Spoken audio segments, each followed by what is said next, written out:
Hey guys, welcome back to the channel. This is story about what if Naruto and Hinata meet their future self part 1. Before I start, please do support for more amazing content and comments for part 2. Do consider to subscribe my channel and share my video to your friends and check out the description as well. Let's start the video. Naruto, you should have left over an hour ago.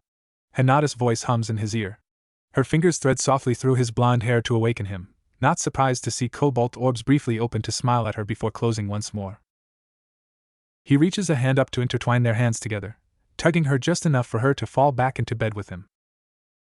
Stay with me, I'm already running late after all, and you don't meet with the hospital's ophthalmology team with Sakura and the other doctors until in the afternoon. He breathed back, grinning at the hint of red he catches coming onto her cheeks at being tempted. He pecks at the side of her lips and down, ready to leave another series of love bites. It seems like it's going to be a stormy day anyways, perfect weather for sleeping in and other fun activities. They can both hear and see the low rumbles of thunder rattling at the windows in the distance, of the sky growing into a consistent dark gray for miles as the scent of rain begins to permeate. You know that's a bad idea, Hinata whispers, but it doesn't stop her from moving closer to him as his lips descend back towards hers. Stop it, Hima, it's my turn now and this is my game. Boruto's voice yells out, interrupting them from continuing. A loud huff quickly follows, sound of footsteps stomping heading in their direction. No fair. You promised to share with me. I'm telling Mama and Papa. No sooner do they sit up do they hear a loud banging at the door, whiz of violet hair swishing in as soon as Hinata moves to unlock and open the door. Himawari plops herself onto their bed, already moving to crawl into Naruto's awaiting arms. Big brother isn't sharing Papa. Boruto is right behind her before either can speak, frown etched across his face at her head start. Yes, I am. You just keep messing up the controls, I'm trying to show you how to play correctly. I want to play it my way.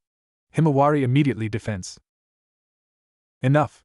There's no need to argue this early in the morning. Honestly, what have you two been doing since you got up? Hinata exclaims, silencing the pair. The four walk out of the bedroom to see the trail of colorful toys and books left in their wake, interest having jumped quickly from object to object. Naruto sighs, foot landing on a building block and what he hopes is spilled apple juice. Nobody is playing any more games until all of this gets cleaned up. His attention deepens at the sight of pulled-out scrolls painted on, and files with random scribbles and doodles he knows the pair shouldn't have access to. Geez, just how many things were they getting into without our permission? Boruto lets out a small whine in disapproval before withering at Mama's stare. Naruto sets Himawari down to help him, both moving to gather as much stuffed animals and tossed clothes their hands can hold onto as quickly as possible. Either we've bought them too many things or father has gifted them with too many presents for their birthdays. Hinata considers, wondering how such a large mess could have been created in such a short amount of time. Naruto only grins, watching as Boruto takes a rather heavy book and frog plushie out of Himawari's hands to move over to the bookshelf and toy chest respectively. At least it's giving them teamwork skills, he notes positively, bringing a laugh out of Hinata. No sooner does her giggle escape though does the howl of wind return to the windows, rain following after in long sheets of pattering against the rooftop faster than before. Himawari instantly drops the trinkets in her hands at a flash of lightning ripping across the sky, bounding over to Naruto and Hinata's legs. It's getting really dark and scary. Boruto as well pauses for a moment, stiffening at the loud of crack of thunder that follows, shaking the house. His glance moves between continuing with finishing up with their task or following after his sister. I'm not scared, I should be brave for Hima. But once Naruto nods over to him, beckoning him with a wave, he instantly joins in. Maybe it wouldn't be safe for any of us to go out. Hinata brings up gently, ruffling Boruto and Himawari's hair gently to calm them. Outside, the rain creates tiny rivers in the streets, water swelling along the garden and pathway up to the house. Papa, can you make the rain go away, please? Himawari questions, Boruto nodding in agreement beside her. Yeah, use your raisin gan thing, you know, Boruto adds in eagerly. Naruto pats Himawari's cheeks gently as he settles himself to sit at a level with them, brushing away tears simmering at the edges of her eyes while resting his other hand on Boruto's shoulder. Papa doesn't have the power to control the weather, but we'll all stay here until the storm passes, okay? Okay. They beam in unison. The house rattles harder though with another boom of thunder, and they both hop into his lap immediately.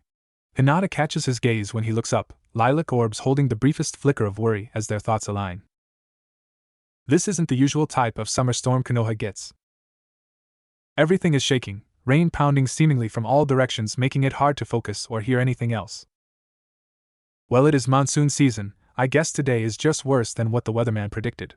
Naruto decides as Hinata settles into his left side for warmth.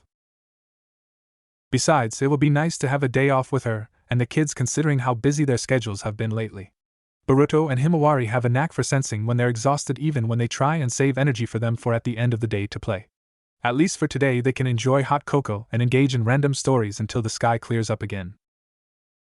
Another sharp crackle rips through the air, Naruto and Himawari squirming once more. Hinata looks over to him before everything suddenly goes black. Power outage. And again the house quakes, a pressure rising beneath them seeming to sink the house. Naruto stares around carefully, part of him thinking this could be a jutsu of some sort, though he doesn't sense any other people around besides them. I really hope this passes soon, Hinata whispers, finding his hand in the darkness. Naruto nods, squeezing her hand back as he ignores a growing sense of dread in his stomach that something is terribly off about this situation. When did it become light out? Naruto blinks, waiting for his vision to clear as he takes in his surroundings. The house is quiet, what looks to be like sunlight managing to slip in through the thin slits in the blinds. Had they fallen asleep? He couldn't recall ever shutting his eyes. Hinata's head rests against his shoulder, stirring awake from his movement. It feels like they've been sitting for hours, legs feeling numb as they start to stretch. The storm already passed? Hinata asks gently as she too peers around to make sure nothing is out of the ordinary.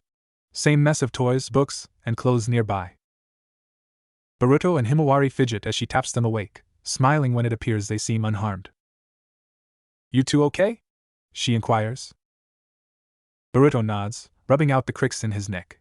I think I slept wrong. Himawari rubs the sleep from her eyes, yawning and stretching her arms out. Did the storm go away? Seems that way, Naruto answers. Good, Hinata and the kids were okay. He can hear voices outside the door and immediate area, a rise of commotion that hadn't been there before. I think there must have been some type of mini earthquake, either that or the lightning might have knocked down some trees or power lines. I'm sure all the neighbors and passerby are gathering outside to assess the roads and whatnot. I'll go check and see if anyone needs any help. Naruto decides as he moves to stand. Okay, I'll go and make sure nothing was damaged in the other rooms, Hinata states, Naruto and Himawari moving to follow her. It sounds really chaotic out there. I hope nobody was injured, Naruto wonders, clicking the door open as he let out a long yawn. Instantly the noise all around falls to a hush, and he cuts off his yawn midway, dozens of eyes turning straight towards him. Naruto pauses. This isn't their neighborhood street. Because gone is the familiar greenery of the trees and chestnut-colored rooftops he's used to watching glimmer in the sunlight in his walks to and from the Hokage office. Instead, what lies ahead of him is a blank wall of granite, that and the stares of hundreds of unfamiliar faces. Look, someone's coming out of the house. This wasn't some type of new jutsu or move, was it? One man questions the closest to him. A brief glance at his attire reminds him of one of the proctors who normally runs the exams at the academy, but that can't be right. No way. Houses don't just crash out of the sky like that. Another man snaps in return, though this is unprecedented. They should be far enough away from the main areas of the village for civilians to not be causing a distraction, and yet this family has managed to come through without alerting anyone. But what strikes Naruto the most outside of their conversation is the apparent tournament his family has interrupted. His fight with Kiba from the Chunin exams. And he quickly closes back the door as the eyes of his younger self lock onto him. What's going on? Hinata regards him in puzzlement, seeing his hasty retreat back inside. What's wrong? I thought you were going to assess the outside of the house and check on the neighbors? Naruto opens his mouth before quickly shutting it, voice dry. Maybe he was seeing things. Naruto has in the past liked to spike his drinks with weird concoctions as he sees fit when he feels like he's not giving him enough attention. He peers down to his son then, Naruto only staring back at him in concern. Are you okay, Papa? Does your tummy hurt? Himawari adds unquestioningly, reaching her tiny hands up as far as she can go to pat at his stomach. His thoughts briefly flicker back to the decorated scrolls the two had gotten their hands on, perhaps one of those scrolls in combination with the storm. No, this isn't their fault. None of us knew the scrolls had any other underlying effects to them. Naruto forces on a smile for the duo, staring back to Hinata. So, there's an arena in front of our house now apparently. Looks like same one Konoha uses for the Chunin exams and any other tournaments/competitions. Huh. Hinata blinks. He gestures for them all to stay quiet, directing them to the corner edge of the farthest window in the kitchen. It's only once Hinata gets a glimpse of the outside too does her breath quicken as well. That I mean it can't be, but it looks like our examination period from years ago. Naruto swallows, teeth clenching. I think it is. A sharp pounding at the door freezes them in place, Hinata peeking through the small window space again as she sucks in another long breath. It's all of the Jounin sensei and a few others. Past. Heh, I didn't know you could make your shadow clones older versions of yourself too. Not that it's going to change the outcome. Kiba mused as he popped his knuckles, bothered by the interruption of their fight. Not that it's every day you hear a loud rumble before a house crashes through the air. I didn't either. Naruto wants to reply, though all he can think about at the moment is the brief flash of the strange older guy who had appeared from the house just minutes ago. Weird older guy who looks like him. Do we need to suspend the fight? There's a high risk of injury to non-participants now. Hate questions to his fellow Jounin. Kakashi, however, has already made his way up to the door of the house. He disregards the stares of Guy and Asuma, of another wave of discomfort settling amongst not just them, but the entire crowd. It can't be him, I know it can't be. But then why does he look so much like him?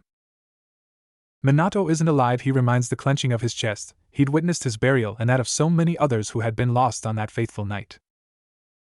That doesn't stop him from knocking again with more force than necessary, the door snapping open again as he comes face to face with the eyes of the man who looks far too much like his dead sensei. You're not going anywhere without us getting some answers. Guy demands far too boisterously before Kakashi can say anything, being pushed abruptly inside with the others. He's not alone. Kakashi realizes at seeing a woman behind him with two young children. Kurenai, though, already seems to have taken notice of them, crimson eyes narrowing as she takes in the woman's appearance. Her eyes match that of the Hyuga clan. Hey, that's just old man Kakashi and all the other old teachers. Boruto blurts out, worry in his expression replaced with relief. Himawari peeks her head out from behind Hinata's leg at his statement, fear relaxing at hearing her brother's declaration. Well, this is just more confusing. Who are you? Kakashi questions to all of them. They have no idea at the moment if these two are enemies of the village, granted their spying efforts are very poor going by how they made their arrival. Naruto pauses, faint grin etching his lips. You wouldn't believe us if we told you. Asuma scoffs, and from the corner of his eye he can see him gripping at his trademark chakra blades tighter, ready to strike. Try us. Okay, so maybe smiling just made them all even angrier. Naruto instead focuses his gaze back to Kakashi, frowning. He still has that Sharingan eye covered up, and perhaps the only way any of them will trust he and Hinata is if they expose secrets they shouldn't know. You thought I was Minato when you first saw me, right? Naruto questions. The room quiets then, some eyes widen while others only fix him with harsher glares. So he does know about the fourth Hokage and their remarkable facial similarities. He holds up his hands in peace, sighing. Before I go on, you must know my wife and children don't mean any harm and everything we're about to tell you is the truth. We aren't sure how any of this happened. One moment we're all getting up ready to eat breakfast, the next the stadium is outside our front door. How do you know about Lord Fourth? Genma asks. He's my father. Naruto, from what I suppose is you all's future. Next to me is my wife Hinata Uzumaki, formerly Hyuga, and our two children Boruto and Himawari. Hinata as in my student Hinata? Kurenai brings up, staring closer at the woman now. Hinata smiles lightly, feeling a bit flustered by the sudden attention of everyone on her. Yes, the one in the same sensei. Prove it! All of this could have been data you obtained from a secret source. Inochi barks out before anyone can bring up anything else. Naruto crosses his arms thoughtfully before nodding. Kakashi-sensei, you're going to train Sasuke during the month break that will occur before the final matches for the Chunin exams by teaching him Chidori among improving his strength and speed. I didn't like it at the time, but it made sense considering your similar abilities related to the lightning style and the Sharingan you gained from your old comrade Obi. Enough, I've heard plenty. Kakashi halts him, holding a hand up. How could he know his plans before they ever happened? More so, know about him? He rarely, if ever, had uttered Obito's name aloud in years and definitely not around his students. His eye crinkles at this supposed older Naruto with renewed curiosity and interest until he feels a tiny jab at his knees. Oh, he's being attacked. By Naruto's apparent son. Stop being mean to Papa. Boruto hisses, immediately being pulled back by Naruto. He wrinkles his nose at him in disappointment at not being able to have done any real damage, lips twisting into a deep scowl. One way or another, these people know not just him, but all of them in some form or manner. If it will better prove who we are, you can take a blood sample from us, Hinata offers. Naruto brightens in agreement. Yeah. Not that you probably don't already have our DNA in some way or another. Huh, he's already made creepy assumptions that are most likely true. The Jinchuriki of their village and a prominent Hyuga clan member do presumably have their records on file within the hospital. Kakashi glances back over to Inochi and Shikaku, who simply nod and grumble the bother of a long process going through the lab respectively, though it's not like a spy would so willingly give away a part of themselves. Asuma moves for a cigarette from his pocket, dropping his blades for now. What about the kids? Genma asks, pointing over to the pair still huddled together. Hinata gives him a steely glare in response, walking in front of them to block his view, the beginnings of her Byakugan activating startling them all. You aren't touching or probing at our kids unless you just need to prove our parentage to them. They're only 6 and 8. They are innocent in this already confusing morning. Genma immediately backs away, quickly nodding. He thought Hayashi's eldest daughter was rather meek and shy. But right now he'll think twice about getting near her or her team. Kurenai can't stop the smile edging up her lips. Her student was going to blossom into a confident woman with the help of her friends and Naruto, it seemed. Fine, we'll collect some mouth swabs and blood from you all. That will get us to the bottom of this, Guy declares proudly, as if this was all part of their plan from the beginning. Naruto sighs, straightened up as he asks for a few minutes for them to get ready. After all, if he's going to face his 12-year-old self and the rest of his rookie classmates, it shouldn't be in pajamas and dried drool from his daughter and son sleeping on him. He rubs at Hinata's cheek, seeing her frown, pecking her lips gently, bringing a tiny grin back to her face.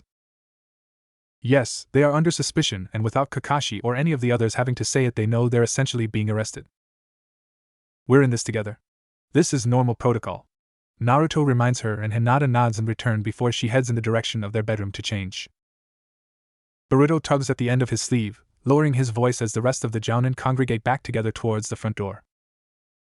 What is it, Bolt? Naruto murmurs, peering down to him. He points instead back over to the group, cobalt orbs hardening. Want me to hit one of them again? I can go for the middle parts next time and they'll fall down. Where did his son learn all of this? Naruto laughed in spite of their current situation, patted his hair gently, and shaking his head. No, let's not make things any worse. Sure, look, they're coming out. Sakura points, Ino following her gaze. They don't seem scared, nor do they appear to be some rogue shinobi, Ino considers at seeing the shiny metal of cuffs upon their wrists. Their children gaze around in awe at how crowded the area is, the youngest of the duo even seeming to wave in their direction. Ino arches a brow. Why are those kids acting as if they know them? Is it just me, or do they look like Naruto and Hinata? Sakura asks, jade eyes following the family being escorted out by a majority of their Jounin instructors. Hate announces all other matches are to be put on hold until further notice, leading to a wave of groans and further questioning on what's going on.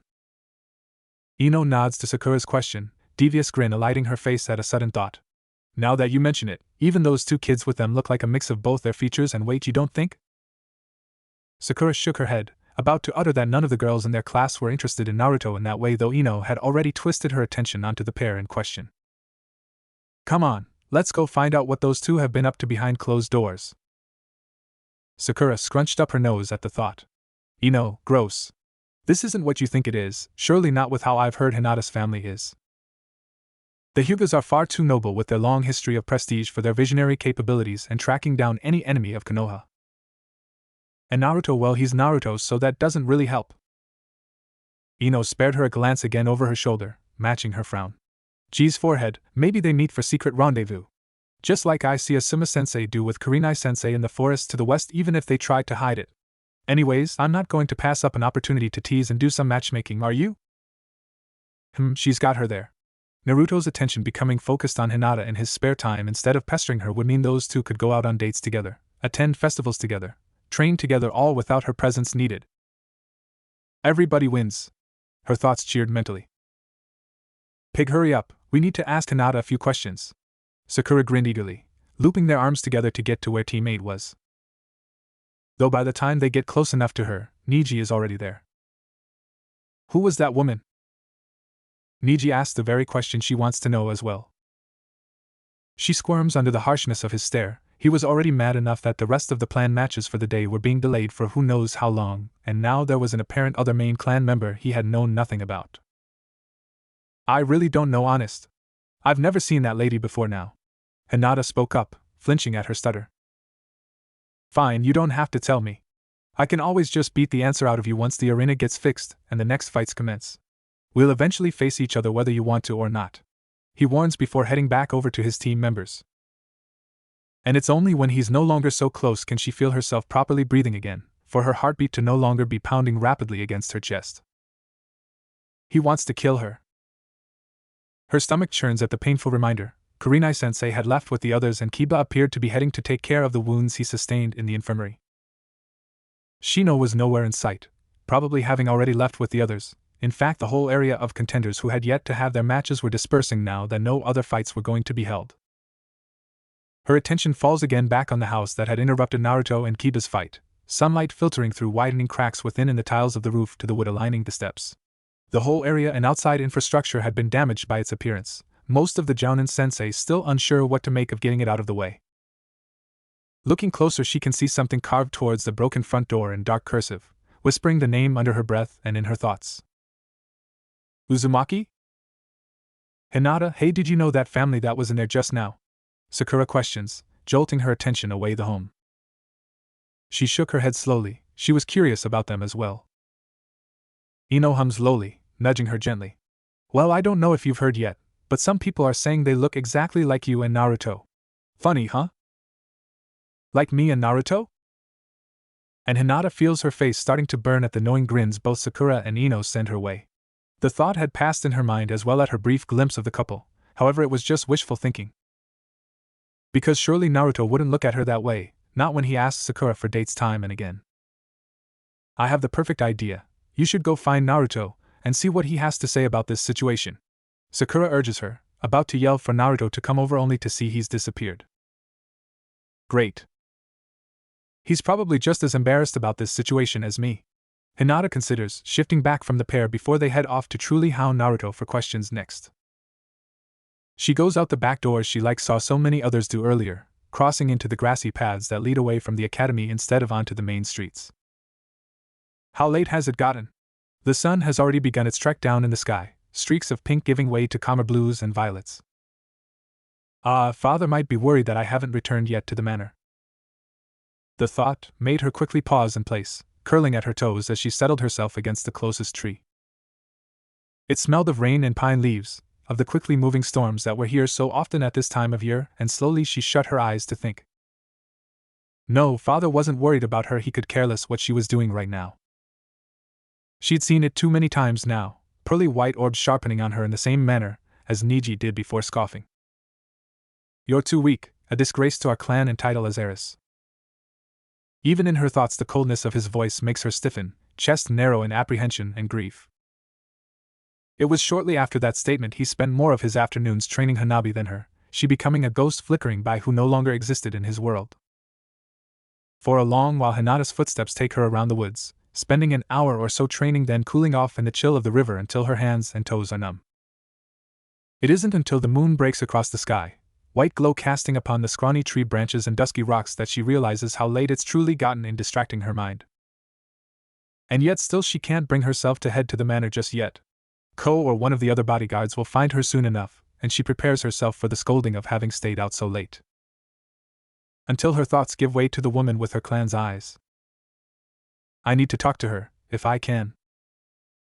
She'd heard murmurings that she and her apparent husband were being kept under tight security by the ANBU per the third Hokage's order, but still she wanted to try. There had to be some reason why she looked so similar to the Hyuga clan, perhaps a long-lost relative or banished member? A flicker of familiar blonde hair greets her midway in heading up to said holding area, light squeak giving her away as Naruto turns towards her. Recognition passes in his eyes, and if weren't so dark she might have believed she saw a hint of pink in his face. Maybe Sakura and Ino got to him with their questions regarding a relationship between them after all. Hey Hinata, you came too! Naruto exclaims before hurriedly clamping a hand over his mouth at his voice echoing loudly into the quiet. Red floods her cheeks, Hinata nervously clenching and unclenching the fists at her sides. This was a bad idea. Why, yes, I wanted to know if the rumors were true regarding that family and are regarding us. She finally breathes out when she finds her voice returning. Heh, probably not. Most girls are only into that loser Sasuke. Naruto laughs sheepishly in return, scratching a hand behind his head. This is where she'll wholeheartedly agree, he imagines, snicker along with him at how gross and unattractive he is, like he's heard so many times before from girls in passing whispers. And not me. Hinata murmurs out faintly. Heat crawls down her neck at Naruto's confused expression then. Did he not hear her? No, maybe he doesn't believe her. She is weird, no girl has ever said that to me, being serious. Naruto frowns, however it doesn't seem like Hinata is joking. And for a second, his heart and mind race, unsure how to respond to this growing warmth settling across him. Well, anyways, you came for the same reasons as me, right? He asks. Hinata only blinks, watching as Naruto pointed at the building ahead of them in the distance. You want to know who those imposters using our names really are, don't you? Me too, let's do this together. He continues with renewed confidence. This will be much easier with two people. He reaches for her hand then to get into the shadows as an officer makes a patrol round in their direction, Hinata forgetting for the moment to ask what exactly his plan is at seeing their entwined hands. All she knows is it's probably going to be a break-in. Currently. What are you doing? Naruto frowned at the guard's hovering stance over them and blatant ignoring of his question, fingers still poised and seemingly trying to break a jutsu in front of him. Hazel orbs study the pair carefully with a mix of awe and frustration. When each of his multiple attempts fail, he supposes then it's true. Those blood test results I overheard from the laboratory and pathology team are right. He thinks we're a summoning or a genjutsu maybe? Hinata suggests quietly once the officer goes on ahead with finishing his rounds when he realizes he's getting nowhere. Naruto snorts then, leaning back against the bricks of their tiny cell. It reeks of sweat and blood in here, murky brown walls surrounding them stained with the past wounds of its occupants.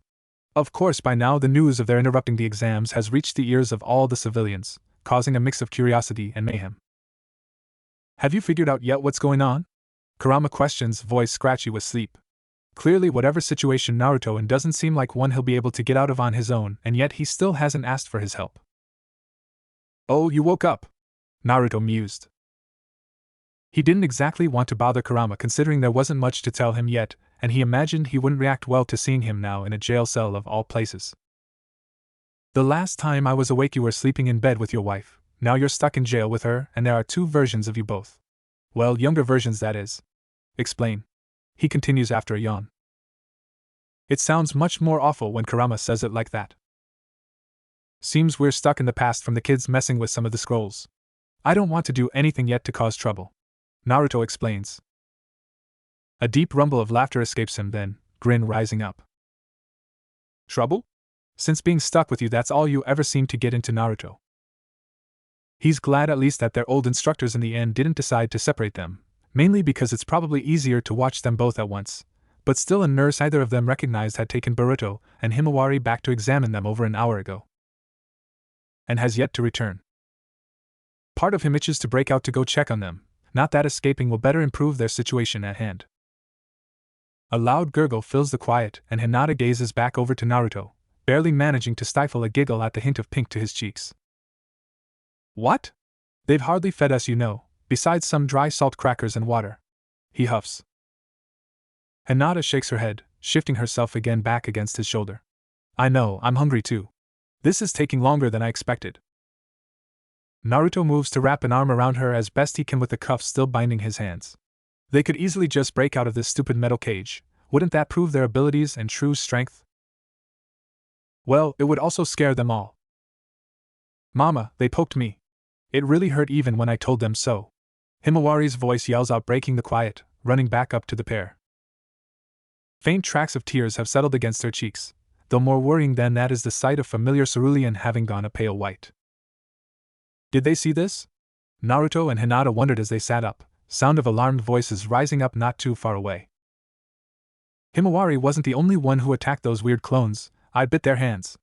Boruto adds in proudly beside her, confirming his parents' thoughts. Oh. Well, guess they're all going to possibly be stuck here overnight now. Weird clones? Hinata asks, Boruto leaning his head against the bars to try and feel closer to them. He nods, azure eyes softening in concern. Yeah, that can't be the real old man Kakashi. I'm sure of it, you know. Right, 'cause he didn't recognize us or Mama and Papa. Himawari huffs her agreement, stomping her feet over everyone's behavior. Their kids are truly just as puzzled as them over this situation, shuffling together at the sound of footsteps returning in their direction. Kakashi. He pauses to regard them all for a second, particularly Boruto and Himawari over the abilities they've just shown them and is strange knowing that everything they've said really is the truth, before reaching into his pocket and pulling out a rusted copper key. It faintly shines in the dull overhead lights as he clicks open their door and cuffs. None of us understand still exactly what's going on, however by Lord Third's orders you are free to go for now. He's arranged an apartment on the north side of town for you all to stay at until this all gets sorted out. None of this means though that you and your children aren't going to remain under heavy surveillance. Naruto and Hinata look to each other before nodding silently in return. Anything is better than being in this cramped cell until they can figure out what's going on as well. Just as Kakashi turns to go though, Naruto calls out to him. It's still early into September, right? If so, it's possible the months and dates match up properly from the future to the past. Kakashi halfway turns, eye crinkling as he gives a short nod. Hinata straightens beside Naruto, speaking up gently. If you don't mind me asking, how old are you now? These are questions they already know the answer to, don't they? Kakashi considers, though he turns to stare at them all fully. I'll be 27 in the next week or so, he confirms. 27? So, it really is 15 years ago. Naruto breathes out slowly, reaffirming his hold on Hinata and the kids. They need to get back to the house, to check over every scroll and book that will take them back to their correct timeline. But it's dark out now as they finally step out of the building and surely the house is being heavily guarded if not already tampered with. Boruto lets out a loud yawn, rubbing at his eyes tiredly while Himawari silently asks to be picked up to sleep on his shoulders. Right, they'll take care of this all in the morning. Because if it's truly the past, they can't afford to keep drawing suspicion to themselves. Past. Shoot, we just missed them, didn't we? Naruto hisses under his breath. Seems that way. Hinata murmurs back. A cloud obscures the moon once more, darkening their path. They had just managed to sneak their way past two guards only to see the pair in question already being moved out of the holding chambers back outside. They crawl back out onto the rooftops, watching them pass under the streetlights allowing them a closer look at the duo than from before and the children closely huddled with them. She really does look like a Hyuga clan member, Hinata considers, trying to calm her breathing and heartbeat. Violet hair the color of her own barely brushes at her shoulders, squeezing at the hand of the boy who looks so much like Naruto as well. Perfect, they're alone. We can ambush them now. Naruto cheers as he pulls out a kunai, preparing to leap down from the roofs until Hinata grabs onto the sleeve of his jacket. Wait, we don't know what they're capable of. We shouldn't attempt a surprise attack without a proper plan. Hinata sputters out quickly. As much as she too wants to know about these supposed strangers that share their names, she won't risk endangering herself or Naruto if she can help it. Naruto frowns, hands practically pulsing to get at this man who dares to use his name and pretend to be him. He purses his lips in concentration at Hinata's continued stare before slowly nodding. Fine, what's your idea then? He grumbles. Hinata paused, observing as the couple grew farther and farther away. In the morning, early before sunrise we can head to the apartment they'll be at without causing too much of a scene. I overheard two of the guards Eiji and Hidemi whispering it amongst each other of where Lord Third was placing them. Her cheeks warm at the bright grin Naruto gives her in return. She can tell he's eager to put said idea into action, but it's late in the night now. And her eyes widen at hearing the center clock in the market district ring out. It's already 10 p.m. Her stomach slushes and tightens in worry, glancing back to Naruto who studies her change in expression curiously. What's wrong? I didn't realize it's gotten so late. I've delayed getting home for too long now. Father is going to have so many questions. Hinata states in one breath that Naruto barely catches it all. An easy smile returns back to Naruto's face then, pointing a thumb at himself. Oh, that's no problem. Come on, I know a shortcut we can take. He takes her through a mix of alleyways and tight corners, amber glow of streetlights and porch lights guiding them along. It isn't until they've reached the block that leads up to the Hyuga Manor that Hinata realizes he hasn't let her hand go. You should head inside, before they get any more worried. Naruto notes, voice for once quiet and restrained lest someone hear them. And with great reluctance Hinata nods, biting her lip and not wanting to let the heat and comfort that his hand brings go just yet. If Naruto senses her unease, he doesn't show it as he slowly lets go, moving to scratch his hand behind his neck subconsciously. He's sure if Hinata was any other girl he probably would have been hit or sent an ugly look by now for being so close, let alone holding her hand without gaining proper permission first. But Hinata is strange, not self-assured like Sakura or bossy like Ino, as Shikamaru related to him one afternoon at Ichiraku's after returning from being ordered around more so by Ino than their clients for a short mission running grocery errands for an elderly pair of women. Now that I think about it, Hinata is pretty nice to me. She sends him a soft smile of thanks, face completely red, almost making him ask if she feels feverish or sick before she abruptly speaks up again. So, tomorrow around 5:30 a.m. is okay with you? I don't want to rush you or anything if that's perhaps too early. Huh. Oh, yeah, that's fine, I'll set my alarm. See you then. Naruto waves, stepping back. He leaves quickly before any of the Hyuga attendants can notice him, briefly remembering the Kekai Genkai of her clan have renowned perception abilities. Hinata doesn't notice his final glance back towards her as he takes to the trees, unlike the harshness he's seen in Niji's eyes whenever he cracks a crude joke nearby him, or in that of Hinata's elders. Her eyes look at him with a gentleness he still doesn't understand. Why are you home so late? Hayashi repeats once more. Hinata reminds herself she was ready for this, ready for the intensity of his anger brewing and erupting, wondering where she could have gone. I wanted to see her. She whispers out faintly, wanting to immediately curl up like a ball at hearing how tiny and fragile her voice sounds. Weak. The harsh reminder croons at her from the darkest parts of her thoughts. Who? Don't tell me you went out to actually follow through with those silly rumors. Hayashi scowls, his eldest daughter's silence saying it all. Ko for a moment seems like he'll speak up on her behalf, but his lips quickly close as Hayashi's gaze twists on him. Make sure she is being properly escorted to on any further ventures for the time being, even if not by you unless for mission purposes. He reaffirms as if she is no longer there, and perhaps she might have felt slightly better if he at least acknowledged her existence properly with a slap or painful glare. As it stands, she is only something to be guarded now, to be kept away from any potential kidnappers or enemies of Konoha who even then would only want her for her eyes. Ko simply nods. There is no room for arguments on matters such as this. But it will be difficult to sleep after hearing this, father's footsteps falling away against the wood paneling back to his quarters after barely sparing her a glance over his shoulder with a sigh. The rest of the night is very much a whirlwind after that, going through the motions of eating the leftovers of dinner to being attended to throughout her bath by her elders. It is only when she is finally peacefully alone in her room does she feel like she can breathe normally a bit. Her sheets smell of calming lavender and vanilla, and she feels the urge to sink and bury herself away from the world. Will I be able to leave with Naruto in the morning? Hinata considered, biting her lip at the thought of having to stand him up. No, she would meet with him on time. Even if it meant lying, Naruto always found a way, especially when no one thought he could, and she would as well. At the peak of dawn she arises, carefully arranging her pillows to look like that of a sleeping body while searching the halls of the compound for anyone else awake. Nobody except the guards, and even then, their patrols don't seem to cover the west ends of the manor that lead mainly to the forests. That's the way she'll go. She mulled over leaving behind a clone to further bide her time, though she highly doubted such a ruse wouldn't be quickly seen through once any one of the elders activated their Byakugan, and she needed all the energy she could spare.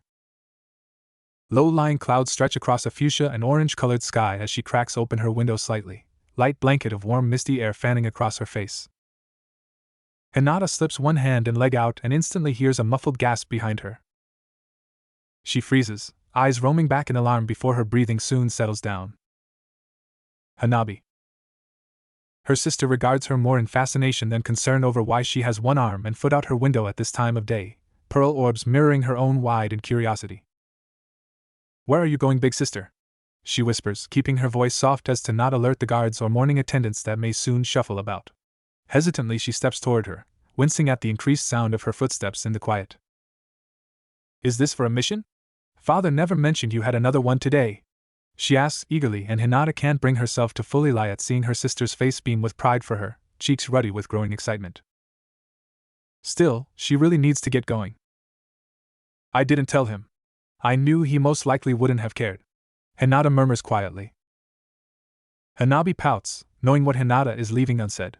How can father not see how strong big sister is becoming? Surely he knows in none of their spars does Hinata ever truly fight her with all the force of a real gentle fist or attack. Right. You won't tell father, will you? Hinata asks uncertainly, bringing her back to everything at hand, and Hanabi immediately shakes her head as she heads over to her bed, pulling her bedspread back to lie in it. If he or anyone else asks, I'll tell them I wasn't feeling good and you were here with me until you got called away for an emergency squad briefing, she relates. A small grin makes its way back to Hinata's face then. Nowadays it seems like Hanabi is the only family member she has who doesn't gaze at her with such frustration, shame, worry, or a mix of all three. Thank you, Hanabi. She would make sure to buy all her favorite sweets from her next mission's payment at the earliest chance she got. For now, though, this would be just another secret between sisters. Currently. Big brother, come on. I have to go potty now. I don't know where the bathrooms are in this new house. Himawari hissed urgently, shaking at his shoulders again with increased vigor. Ugh, 5 more minutes. Boruto slurred out only to faintly open his eyes to see her fingers rising up in preparation for a gentle fist. Never mind, he doesn't need sleep. Alright. Let's go. Boruto sits up quickly, grabbing her hand as he hopped out of bed.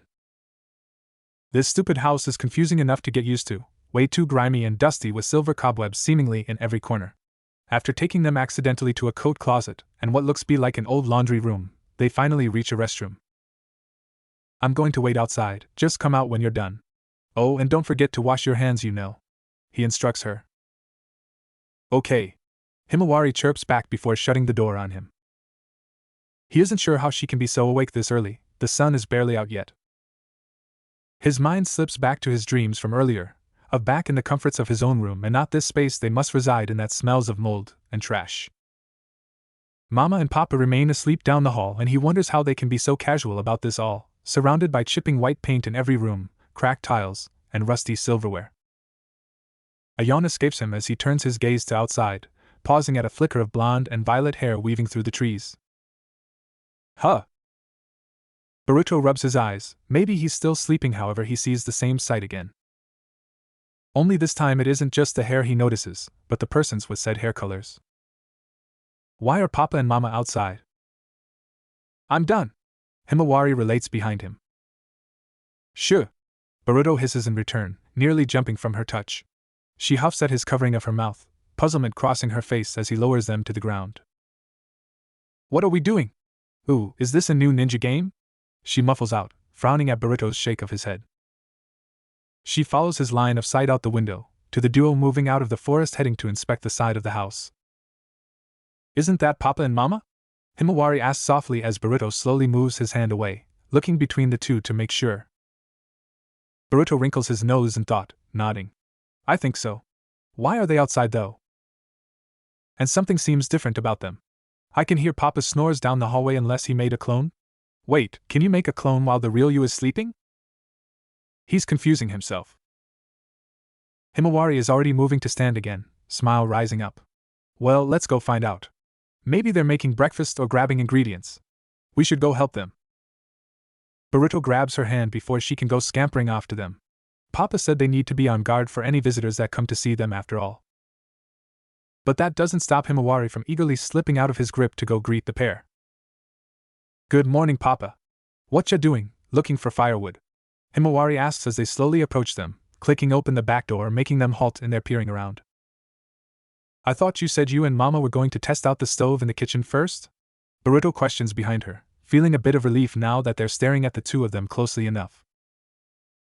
Papa's same favorite orange clothes, whiskered cheeks. Mama's violet hair and white eyes. But they both stare at them as if they have no idea who they are. And Boruto pauses, knots in his stomach quickly returning as he guides Himawari back from getting nearer. Why are you so short? He asks, pointing at this smaller version of his dad. He expects Papa to have some kind of long-winded explanation that will help calm his nerves, however this Papa lets out an undignified snort as his face morphs into a deep scowl. Short? I'm not short, besides, look who's talking? What's the big idea copying how I look without getting my permission first? He snapped wildly, waving his arms around. What, copying how he looks? This isn't Papa, he isn't crazy like this guy. Boruto only arched a brow, stepping him and Himawari back. His heart tenses at his reaction, beating faster, louder. Do you know who we are? He pursues quietly, Himawari breaking out of his hold again much to his panic as he runs into their arms. Bolt, don't be silly. Papa and Mama know us, she states matter-of-factly, however the smile soon slips from her face as well at seeing the shocked and embarrassed looks they have. And very quickly, this game they're playing is no longer fun. Past. Are these really my eventual children?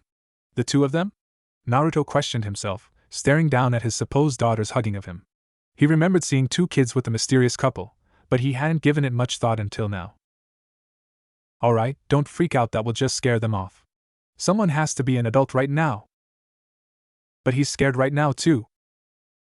This isn't what he and Hinata expected out of this plan.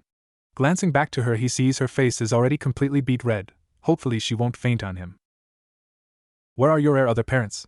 Naruto manages out, alarmed at seeing tears bubbling up in the girl's eyes as she pushes off of him hurriedly back to her brother.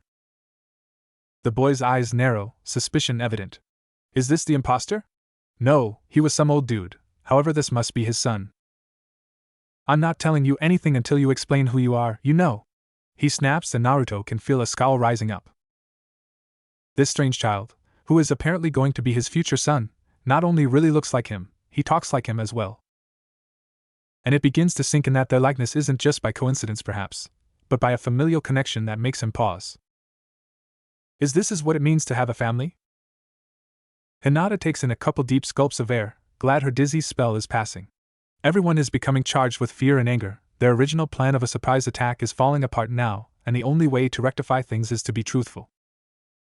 Knowing that, she steps forth between Naruto, and she thinks Bolt, going by what his sister said. We didn't come to cause any harm, we just wanted to know why there were two other people who shared our names and looked so much like us as well, she explains. Boruto calms slightly hearing that, she sounds and looks so much like Mom that he sends her a small grin in return. Hinata smiles back, ignoring the fluttering in her chest as she looks back to Naruto at his continued hard staring at their seeming future children. Our children. The words repeat themselves over and over in her mind, making her face grow hot once more. She wondered if Naruto was upset going by his silence, if he wished instead for them to have telltale signs like Sakura's sharp emerald eyes or coral pink hair. But instead he twists back to look at her, puzzlement in his eyes as he points between them. How come either of them have eyes like yours? They both have blue eyes like me, he asks. Boruto pipes up again hearing that, nodding over to Himawari. Oh, Hime gets eyes like Mom when she's mad or upset. Hinata stepped closer to him, voice becoming a soft whisper. Why, you're not upset, are you? Naruto's brows furrowed, cocking his head. Huh. No, why would I be? The heat already in Hinata's cheeks crawls its way down her neck. I mean, well, I just thought that. His grin cuts her off from sputtering into an assortment of rambles. If this is what our future holds, then I don't mind. I've always wanted a family on top of being Hokage one day, you know. Truthfully, he doesn't feel any strong twinges of ache that Sakura isn't their apparent mother. He secretly desired for so long to experience the same type of love and affection his classmates have with their own families, to have at least one girl stare at him the way so many do swooning over Sasuke. This is that look, he believes, meeting Hinata's warm gaze. Has she always looked at him this way? A familiar tight sensation returns back to his chest, radiating out, but this time he doesn't swallow it down or attempt to ignore it as he feels his grin widening as he takes a step closer to her. Boruto. Himawari. Where are you two? A new older voice yells out, snapping their attention away from each other. Outside. Boruto calls back. And just like that, reality sets in, their original reasons for coming here. Because glancing up they meet the eyes of the infamous couple who share their names and faces. Currently. What are they doing here? Hinata breathes out, sleep fading away instantly at seeing their younger selves gazing back at them. Most likely they wanted to investigate who we said we were, Naruto states beside her, frowning before putting on a grin at Boruto, and Himawari's waves to them. They must have mistaken their younger selves for some kind of enemy, or might have believed for a moment they had gone outside without telling them. Well, too late to try and cover it up now. His younger self points a finger directly at him, irritation returning to his expression. All right, imposter. Tell us who you really are. Naruto only stares at him blankly. I'm you from the future. Don't try to play tricks with me. What are you two exactly? Some type of malfunctioning jutsu or clones that can't break? There's only one Naruto Uzumaki. Besides, if you're me from the future as you say, why would you interrupt our own fight, potentially stopping us from advancing? I didn't do it on purpose. I know it won't be easy to get myself to trust me, especially if I'm going to jump to conclusions that I'm like an experiment, or a fake. Though he can tell some part of himself knows in his expression, knows they're the same person and isn't exactly sure what to do or say. The days of his youth was typically spent using his fists first before people were willing to actually relax and talk. If you don't believe him, ask him a question that only you would know the answer to. Hinata suggests that their ongoing silence, smiling at her husband's thoughtful look of agreement. His younger self ponders it for a moment before snapping his fingers. Alright, tell me this. Where do I hide the extra Rio I earn from missions? And don't say under the mattress. There's another secret spot. What is it? This will definitely stump him. He's sure Kakashi-sensei, Iruka-sensei, and not even Old Man Third know where he hides his spare savings. But his older self answers rather quickly. In the bathroom, under that fifth broken tile to the left by the tub, in a ratty cracked piggy bank we found thrown out in the trash one morning. And also because we know how messy the apartment always is and that nobody would want to go into the bathroom of all places except us if they were looking for extra Rio. Some memories like that stay with you. Good thing he didn't ask him something more obscure or random though. Is he right? His wife's younger self asks curiously, and Naruto can only cautiously nod. He knew. I've never told anyone about that hiding spot. Nobody else has snooped there or moved the tile piece as far as I know. Go back inside, Boruto, Himawari. Mama will get started on breakfast as well as give you 2 timeouts for going outside without us. Their collective whine snaps him back, and he realizes then how close his counterpart is to them now. When had his older self arrived down here? Are you sure that's okay, dear? Hinata questions from above, and he nods back before gesturing for the kids to head back in. Boruto gives him one final look as he passes him, curiosity shining through in his cobalt eyes, and a tiny part of him realizes this won't be the last time he talks with his future son going by his rule-breaking. I didn't see you move down here, you know. His adolescent self gaps at him starry-eyed. Even Hinata's younger self gazes at him in wonder at the speed in which he moved. He's going to become so cool. Wow, you or I guess me were going to become like Jounin level in the future? His preteen form continues, practically bouncing up and down in excitement, completely forgetting about his anger and suspicion over his identity now. Oh.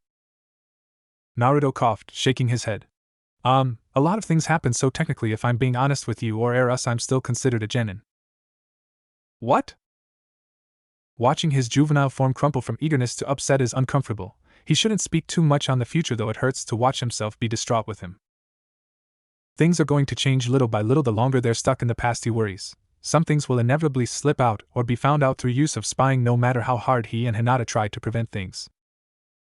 Or want to prevent certain things. If it helps, I'm currently the Hokage, he adds, withholding on saying which number he is exactly. And instantly his younger self perks up again, enthusiasm far and away greater than it was mere minutes ago.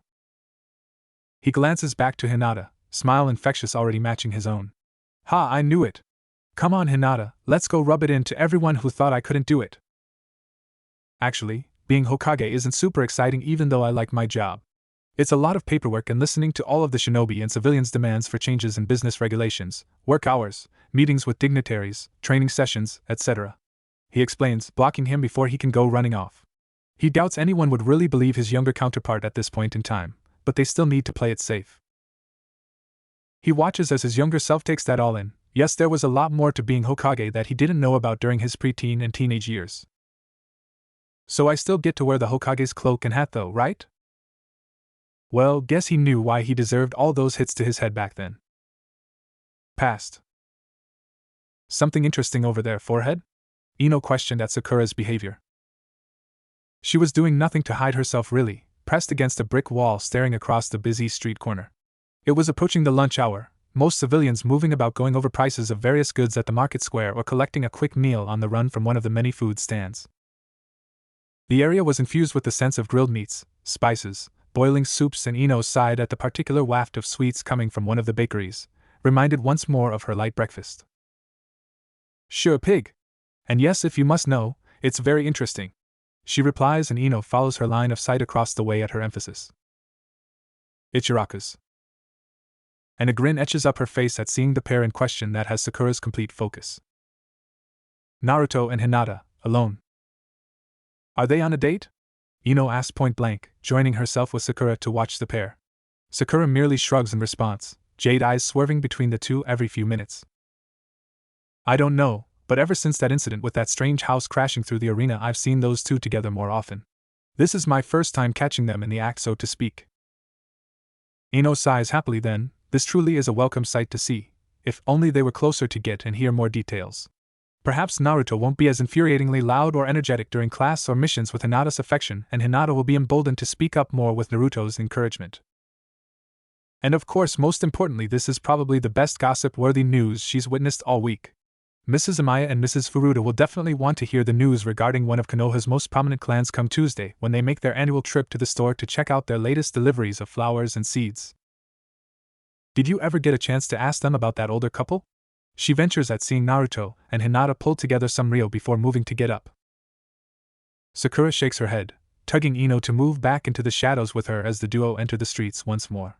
It's crowded enough, but her trademark pink hair will instantly make them stick out. No, I'll ask him tomorrow. Kakashi-sensei wanted to debrief us over what all the Jounin-sensei are planning for restructuring the rest of the exam matches. It must be true what those reports I've heard throughout the hospital are saying, that those two really are an adult Naruto and Hinata. In that case, it means in the future they'll get married and have kids, so I can ask one of them if they know who I'm married to as well. Sakura pondered, Sasuke's image briefly coming to mind before she shook it away. Part of her thoughts reminded her that now wasn't the time to be thinking of love and other frivolous topics, not when her brief glances of seeing the older Naruto and Hinata throughout the city they appear so alarmed. Their coming here wasn't on purpose. They know things about everyone though, things that have yet to occur, and she can't help it. She wants to know what her own future holds. What she can do to maybe help or change things. Surely they would at least tell her that, right? Is it too dangerous for me to know though? She wonders before shooting the thought down. The life of a shinobi was always going to be faced with various perils and trials, dangerous or not. If they could prevent major catastrophes from occurring, she was sure they would let Lord Third and his advisory team know. But then again, what if doing so created alternate terrible events to occur? At that, the beginnings of a headache start to pound at the back of her skull the more she thinks on the harm her innocent questions could probe into and create. She hadn't related to Ino any of these additional parts of her plan, these other questions she eagerly wanted to know. They were finally starting to patch things up between them now. The last thing she wanted was to go back to square one, where they seemed to only constantly bicker and squabble with each other over pointless things. Ino glanced over to the center square's clock, blue eyes widening. Crap, I gotta go, forehead. I promised to meet with my team at Yakiniku over 15 minutes ago. Let me know as soon as you hear anything. She orders before getting up with a wave, making a phone signal with her hands before disappearing into the crowds. Sakura only smiled, giving a tiny wave in return before standing up as well as she dusted herself off. She would keep that promise. Mostly. Currently. They're looking for me. Hinata states it with such certainty. Such annoying Naruto wonders just briefly if he shouldn't simply toss their blankets back over themselves in order to forget that this is their new reality. Who is? He asks warily, even if he already has his answer. Most of the Hyuga men and elders, father leading them around the village. Hinata breathes out, wounding her fingers around the loose threads of their sheets until they snap under her pressure. Naruto reaches a hand out to her face, turning her gaze slowly until their eyes meet. If there's anything Hinata wants him to do, he will. Hinata tacks on a smile, shaking her head at the implications of his stare. I don't want to fight them if at all possible, Naruto. They've been put into a position wondering who I and Himawari are concerning why we have abilities that match that of the clan. Even with the lab results, it's normal to still be wary and worried an enemy or spy infiltrated and stole a family member's eyes without them knowing. It will look bad if they don't investigate more into it. Naruto only furrows his brows, mulling over her explanation. Even knowing how your family is right now? Not the most friendly to listen to, talking first even with all they already know. True, but I'm not afraid of father or any of the elders. They'll know I'm really Hinata once I clarify it all. Or rather, more likely, I'll have to force them to listen to me. She reddens at Naruto's continued staring though, pressing close enough that she finds herself sliding back down into the covers as he begins to drift over her. Dear? Naruto brightened, seriousness fades away as fingers move to her sides to hold her in place. From looking down he can see, despite Hinata squirming, that she's becoming aroused too, beginning to protrude against her nightgown.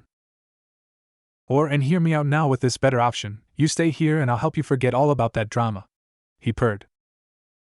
"The groceries can wait another hour or two, everything can wait."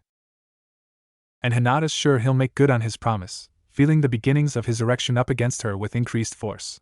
She moves a hand down to brush and slide at his boxers, eliciting a sharp groan out of him when she briefly thumbs at the tip. "Hinata."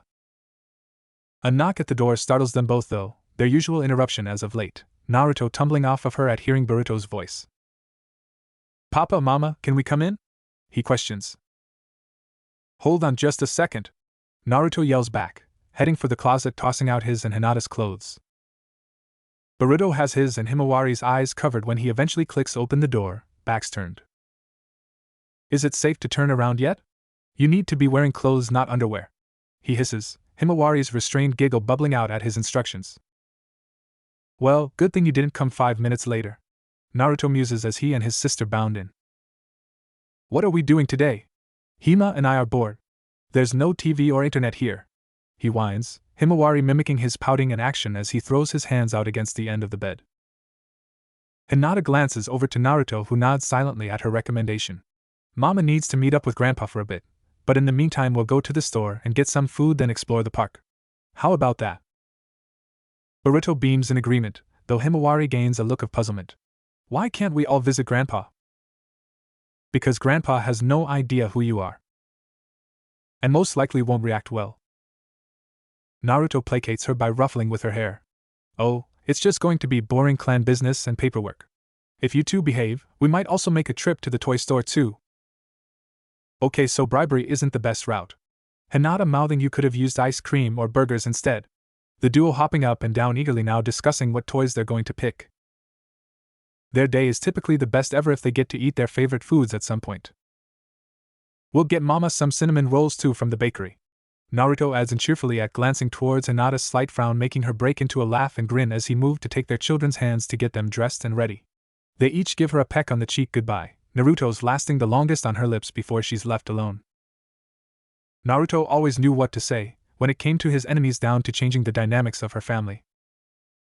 "I'll probably want something sweet, knowing the type of day I'm getting into anyways." It's a little after noon after getting out of the marketplace when Naruto sees it from the corner of his eye. Spiky long white hair. No, it can't be. Why is he back in the village so early? Wait, Jiraiya did return to Konoha shortly after his preliminary matches had finished, though he can't know for sure if it's to visit with him yet or not. The recollections slowly return back, of having to make a sexy jutsu just to get his attention to take him on as a student to prepare for the finals. The air becomes warmer, his throat constricting up at the painfully familiar sight of the man, even if just from behind. The sun seems to be beating on him, and the kids twice as hard now, shade from the passing clouds and streams of light winds overhead no longer keeping them cool. His whole body starts to feel numb, chest shrinking in on his pounding heart. If he and Hinata didn't want to believe they were in the past, seeing this is the proof.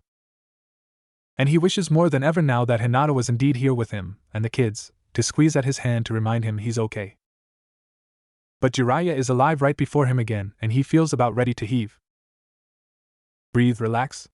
Don't overreact. "Papa, my feet are hurting and getting sweaty. Can you carry me, please?" Himawari exclaims, pointing to her pink sandals now scrapped with a mix of dirt and grime. And Naruto glances down, sucking out another breath he had subconsciously been holding in.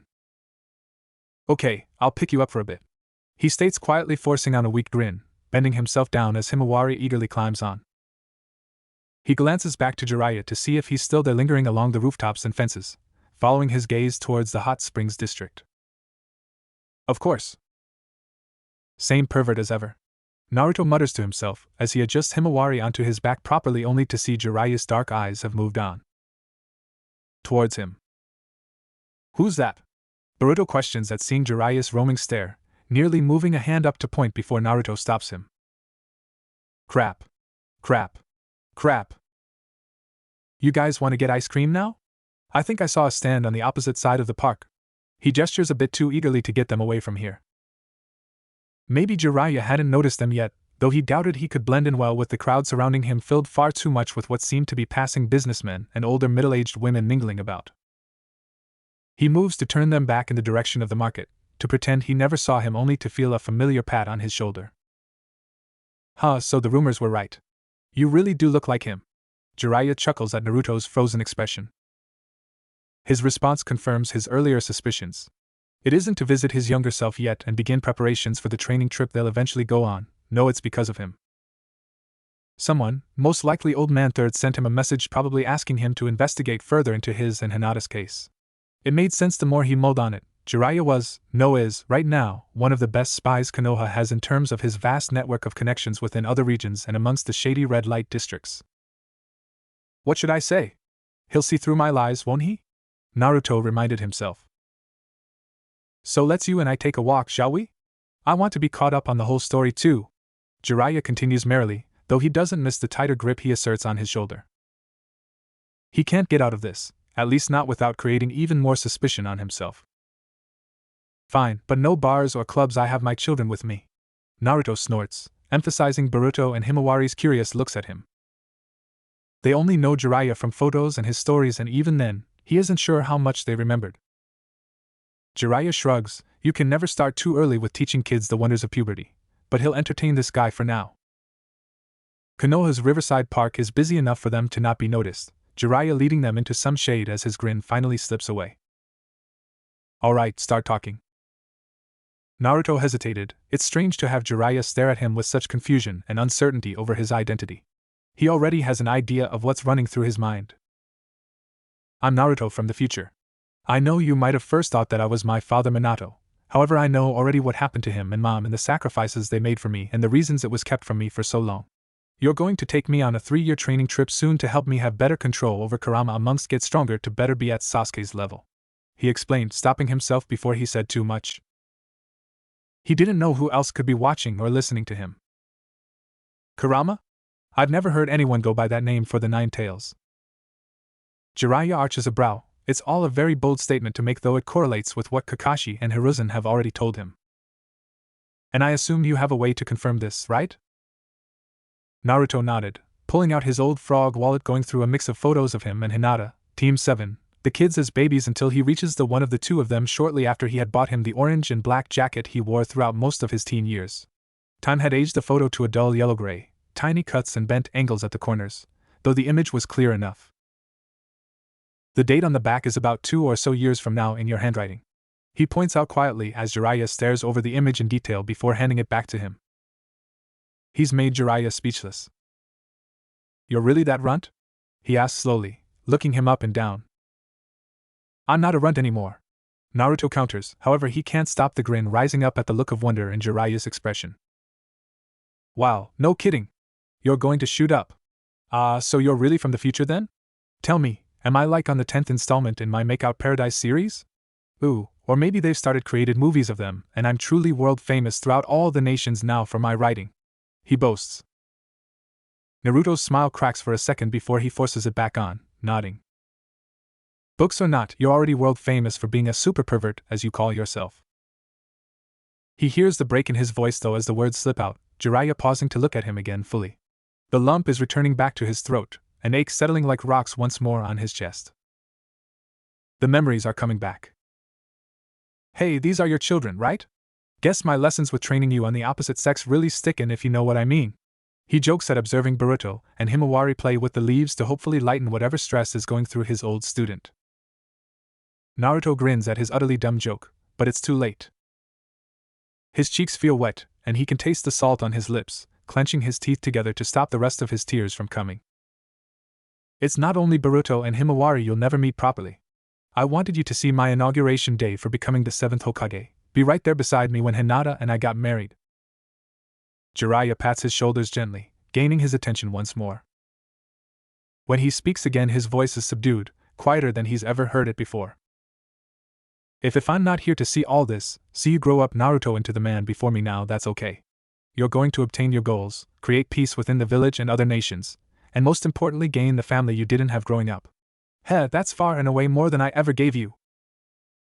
He slaps his back a bit harder, Boruto turning their way at the noise and instantly dropping at the collection of colorful shrubbery and foliage he and Himawari had gathered. Papa, are you okay? Are you hurt? He demands at seeing the tear streaks along his face. Himawari trails after him and Jiraiya blinks at the momentary flash of white in the blue of her eyes, staring him down with rapidly increasing anger. Was that the Byakugan just now? Boruto twists a glare at Jiraiya, assuming he's the cause of his father's upset, who moves his hands away defensively. And it's only then does some recognition spark in his expression. Wait, aren't you the weird old frog guy that used to be Papa's teacher? From the pictures in the album? Boruto questions.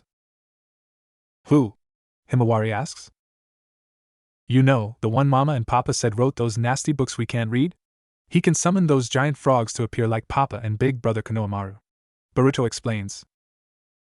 Himawari lights up at that, anger melting into excitement as she clapped her hands together giddily. Ooh, he can make those big froggies arrive like Papa does? Show me.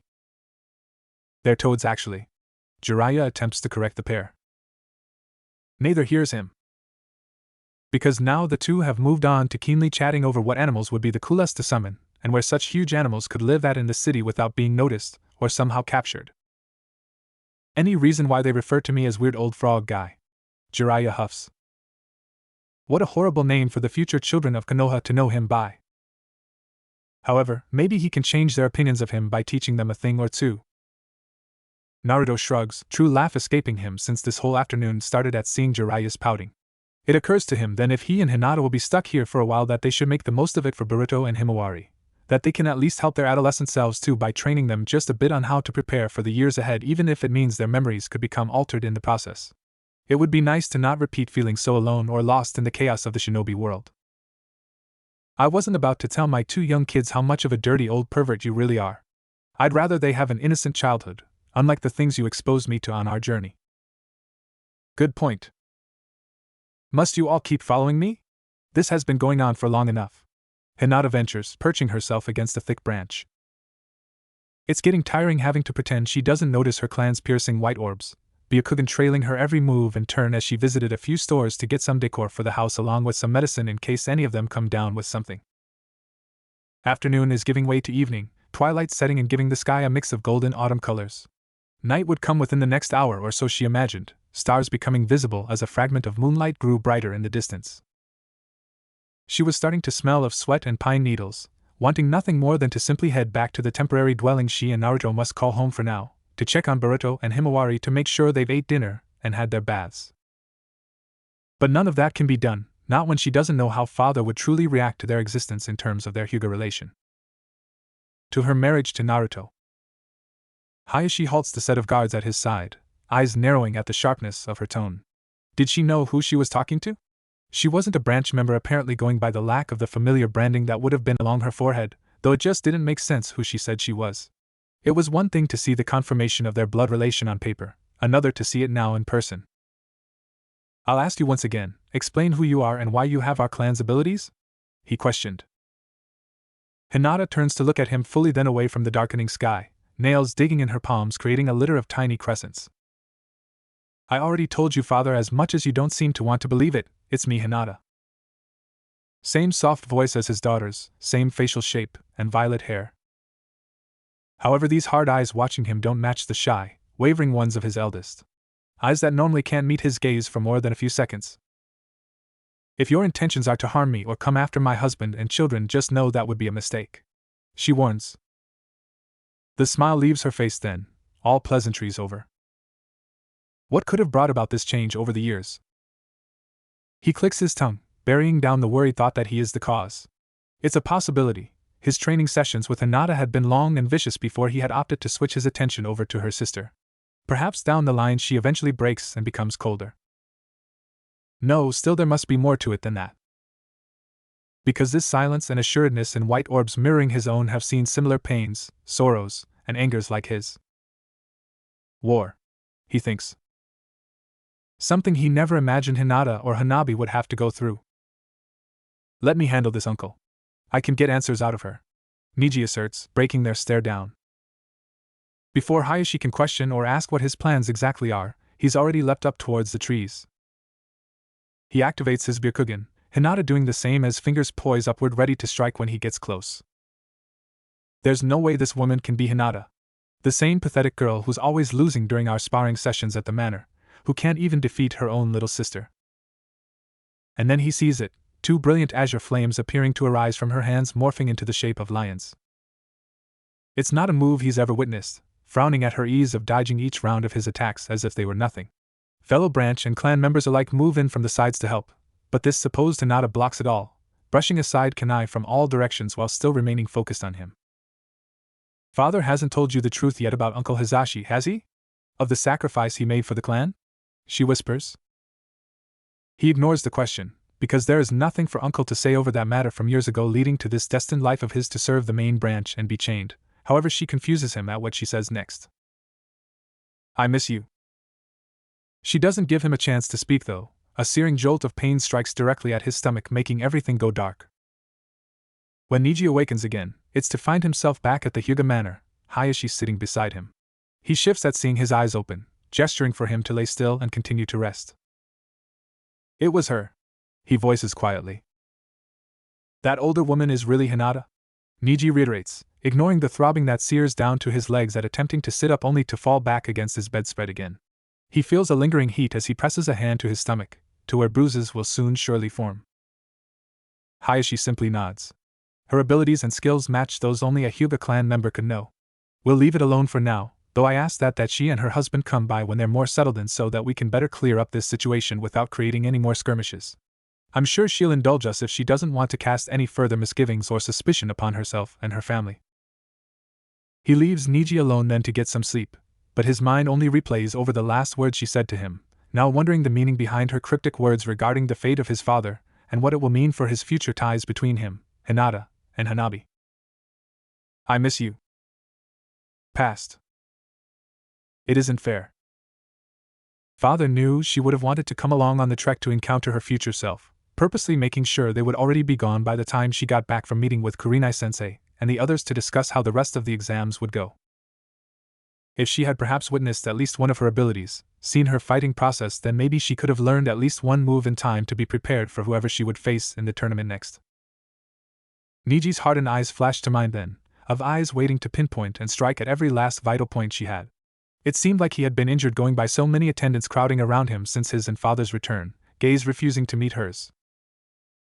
Maybe I can catch her within the stores at some point and ask if she would train me in secret. Hinata considered, swallowing down a growing lump in her throat. No, there was no way such a thing wouldn't quickly reach father's ears. He clearly didn't want her to spend too much or any time at all around her older self with all the uncertainty and suspicion surrounding her, despite all that she could learn from her to finally be seen as strong in his eyes.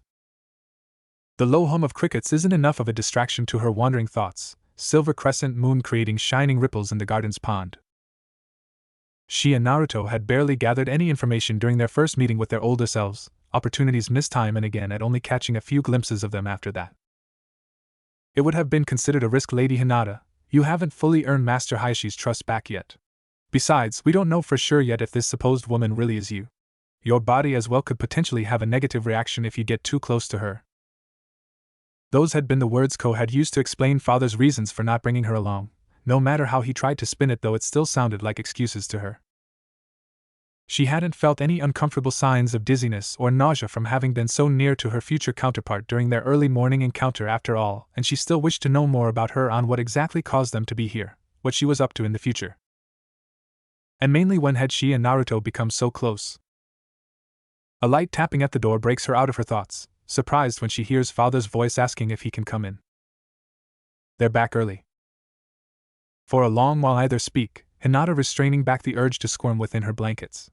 If father notices her discomfort, her stress at his mere presence, surely he'll react with more bouts of harsh training for her with all the elders in the morning. I met her, Hayashi eventually says, watching his oldest stiffen at his words. How is she? Hinata questions, gathering her voice. He didn't know she already met with her first, albeit they hadn't directly talked to each other yet. Hayashi mulled over finding a proper answer. It's true the woman they made contact with in the forest is his oldest daughter from the future. It was clear enough in the information she knew, the blood results from the hospital, and the abilities he saw her have. Though he still can't figure out when the daughter before him now will become like her. Because her future counterpart spoke with such ease and confidence that was unfounded in the Hinata in front of him. He pushed Hinata for the purposes of her becoming a proper heiress to lead their clan when the day inevitably came when he would have to step down. But clearly Hinata would follow through with her own goals for the future, whether he wanted her to or not. I invited her to come over within the next week or so with her husband. That will help smooth everything over. Hayashi states with a note of finality, and Hinata bites her lip on the dozens of other questions that he is leaving left hanging. In the morning, however, Naruto finds her just as she's heading over to the training grounds to meet with her team, Jiraiya closely behind him. She couldn't recall ever seeing him in the village, Naruto giving her a brief introduction that he would be one of his new instructors for a bit. After having to convince him, that is. It seems like they've been up for hours already at telling scratches and sweat aligning their arms and legs, smelling of the fresh dew that encompasses the forests in the early dawn and the familiar woodsy scents of oak and pine. They sport matching wide grins, Naruto beaming so happily, and Hinata wills herself not to let the heat she feels rising to her cheeks make her become woozy when he grabs her hands and practically swings her around. Hey Hinata, glad we caught you before you left. Pervy Sage had this great idea to figure out more about our older selves. He cheered. Hinata only blinked, stopping their spinning. How so? Did he already know about father's plans to invite them over to the manor? Surely not, considering it all had only happened last night. Jiraiya frowned for a moment at Naruto's typical title for him before his smile returned at seeing Hinata stare, waving off her concerned look. No need to worry. I'm just going to meet with them one-on-one to clear up some loose ends so your little boyfriend here stops asking about them so much and can properly focus on his training. He beams at their equally flustered and shocked expressions over his comment, which will be the first of many to come. It's especially rare to see Naruto taken aback and unsure what to say for once as he scrambles to change the topic to ask Hinata how her own practicing is going with Team 8 for the brief training period they're getting before the exams start up again. But unlike what Naruto probably assumes, this is more than simply meeting with their older counterparts. Because it's their children as well who probably, without knowing it, can help set everything in motion for the future to change. Currently. Oh come on, it's a great idea. Jiraiya repeats, exaggerated shock marring his face at the continued flat looks he was getting. Okay, so Naruto and Hinata maybe weren't going to agree to this. He came here bright and early, as soon as he saw the mix of orange and red streaks hit the sky, going out of the way of curious onlookers by using the forest paths, and yet he's still getting this negative reaction. It would only be for a few hours, promise. Besides, you're going to need somebody to watch them for a few hours while you two visit with the Hyuga family, right? Jiraiya probed further. Hinata only arched a brow, frown deepening. How do you know about that? Jiraiya beamed, making a my lips are sealed motion with his hand. He probably used one of his many toads, it shouldn't have been a surprise really. He makes a good point though, we don't know how exactly your father would react to the kids right now. I don't want there to be any more poking at them, possible branding or worse, trying to force their abilities out. Besides, we need someone who isn't suspicious of us to watch them. Naruto voices. What's going on, Mama, Papa? A new voice asks from the corridor. Boruto and Himawari. The main topics of their conversation stand right at their feet, tugging at the ends of their shirts, wanting to be just as much a part of the conversation.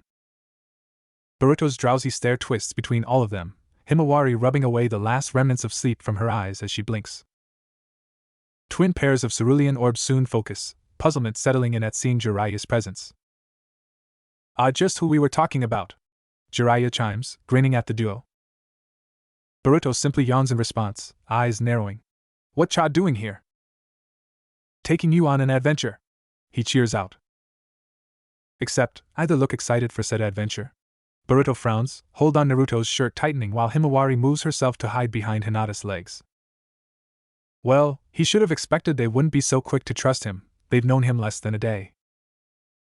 Jiraiya crouches himself down to their level, holding out his hand. I've heard from your dad here you want to be a ninja when you get older. Think you could be up for learning the Rasengan like him? As he expects, Boruto turns slightly towards him, curiosity shining through into his azure eyes. He really does look like his father when he gets excited. You know how to do it too? He asks a bit too quickly before wariness lingers back into his tone until Jiraiya nods. Who do you think taught him in the first place? Jiraiya exclaims, and it's enough for Boruto to fully have his attention now, bright grin crossing his face as he practically hopped into his arms after getting the okay from Naruto and Hinata. Now for his sister. Himawari won't go for things like training or ninja games, I imagine. Jiraiya mused, but he had a good enough idea during his first encounter with her in the park on what she liked. Have you ever seen a panda in real life? Jiraiya questions over to her. cheeks pout out stubbornly with a nod. Of course. Papa and Mama have taken me to the zoo plenty of times. Oh. Well, have you ever actually rode any of those animals? Jiraiya continued on. And at this Himawari paused, clicking her tongue thoughtfully. True, she had been on the mini-horse rides and gone to the petting parts of the zoo, however she couldn't recall a time she had actually been on top of one of the exotic animals to take her around the city. Jiraiya grinned at her silence. He had her interest now. I might not be able to make pandas appear, but you did want to see my toad summons, right? Cerulean eyes sparkle in a similar fashion to her brother's. Yes. She looks quickly back to Naruto and Hinata, calming herself as she fidgets. Can I go too, Papa? Mama? Naruto smiled at her before glancing back to Jiraiya. As long as weird old frog guy here doesn't take you out of Konoha and is back by 4 p.m. sharp, it's fine. Of course, he also needs to make sure he doesn't do anything inappropriate. Because trust us, we will find out if you do. Hinata grins as well, though Jiraiya gulps at the veiled threat beneath it as lilac orbs harden. Right, they're parents now. Parents stuck in the wrong time period, who will always want the utmost best and safety for their children, especially at this time. You have my word they'll be safe with me while you two meet with the Hyuga clan. Actually, I believe they may have the key to getting you all back to your correct timeline. Jiraiya explains once he sets them down to go upstairs and get ready. Naruto arches a brow, Hinata looking just as puzzled. How so? Jiraiya pulls a scroll out from his side bag then. I've been doing research. Naruto and Hinata's interest instantly fall. Actual research? He huffs at their expressions. Anyways, my line of thinking is that you mentioned they were playing around with some scrolls and books in your office, right? They might still be too scared to bring it up in front of you two and face punishment, but perhaps with a bit of training, trust building, and opening up they'll tell me at least a name or title that I can go off of. Naruto blinked. He made a good point, Hinata seeming to agree as he caught her eye. Besides Jiraiya and Iruka, if he isn't too busy with the various students at the academy, the only other person who he could think of that could truly help them get back to their original timeline was Lord Third. He already had a lot on his plate, however he didn't seem to mind taking on this extra task. If you wanted to attend a meeting discussing restarting the Chunin exams and new training measures, you could have come in through the door. Hiruzen notes at Naruto's presence on the window's ledge of the Hokage office.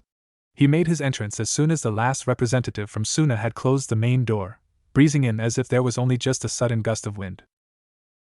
But then he wouldn't be Naruto if he used the regular doors, Hinata perched on his lap turning a shade pinker at his stare. We didn't want to cause any interruptions knowing how awkward or tense people become around us, though it feels like we have anyways. She murmurs apologetically, to which Hiruzen shakes his head. He's not used to seeing his successor's son so quiet though. Years of training and seeing a world's worth of experiences has clearly changed him as he helps Hinata properly into the room. He sits up then, gesturing for the two to sit at the now row of empty chairs. How have you all been adjusting? I've had our top researchers studying into every scroll and book we have from our databases. Naruto shrugged, tacking on a smile at feeling his throat tighten.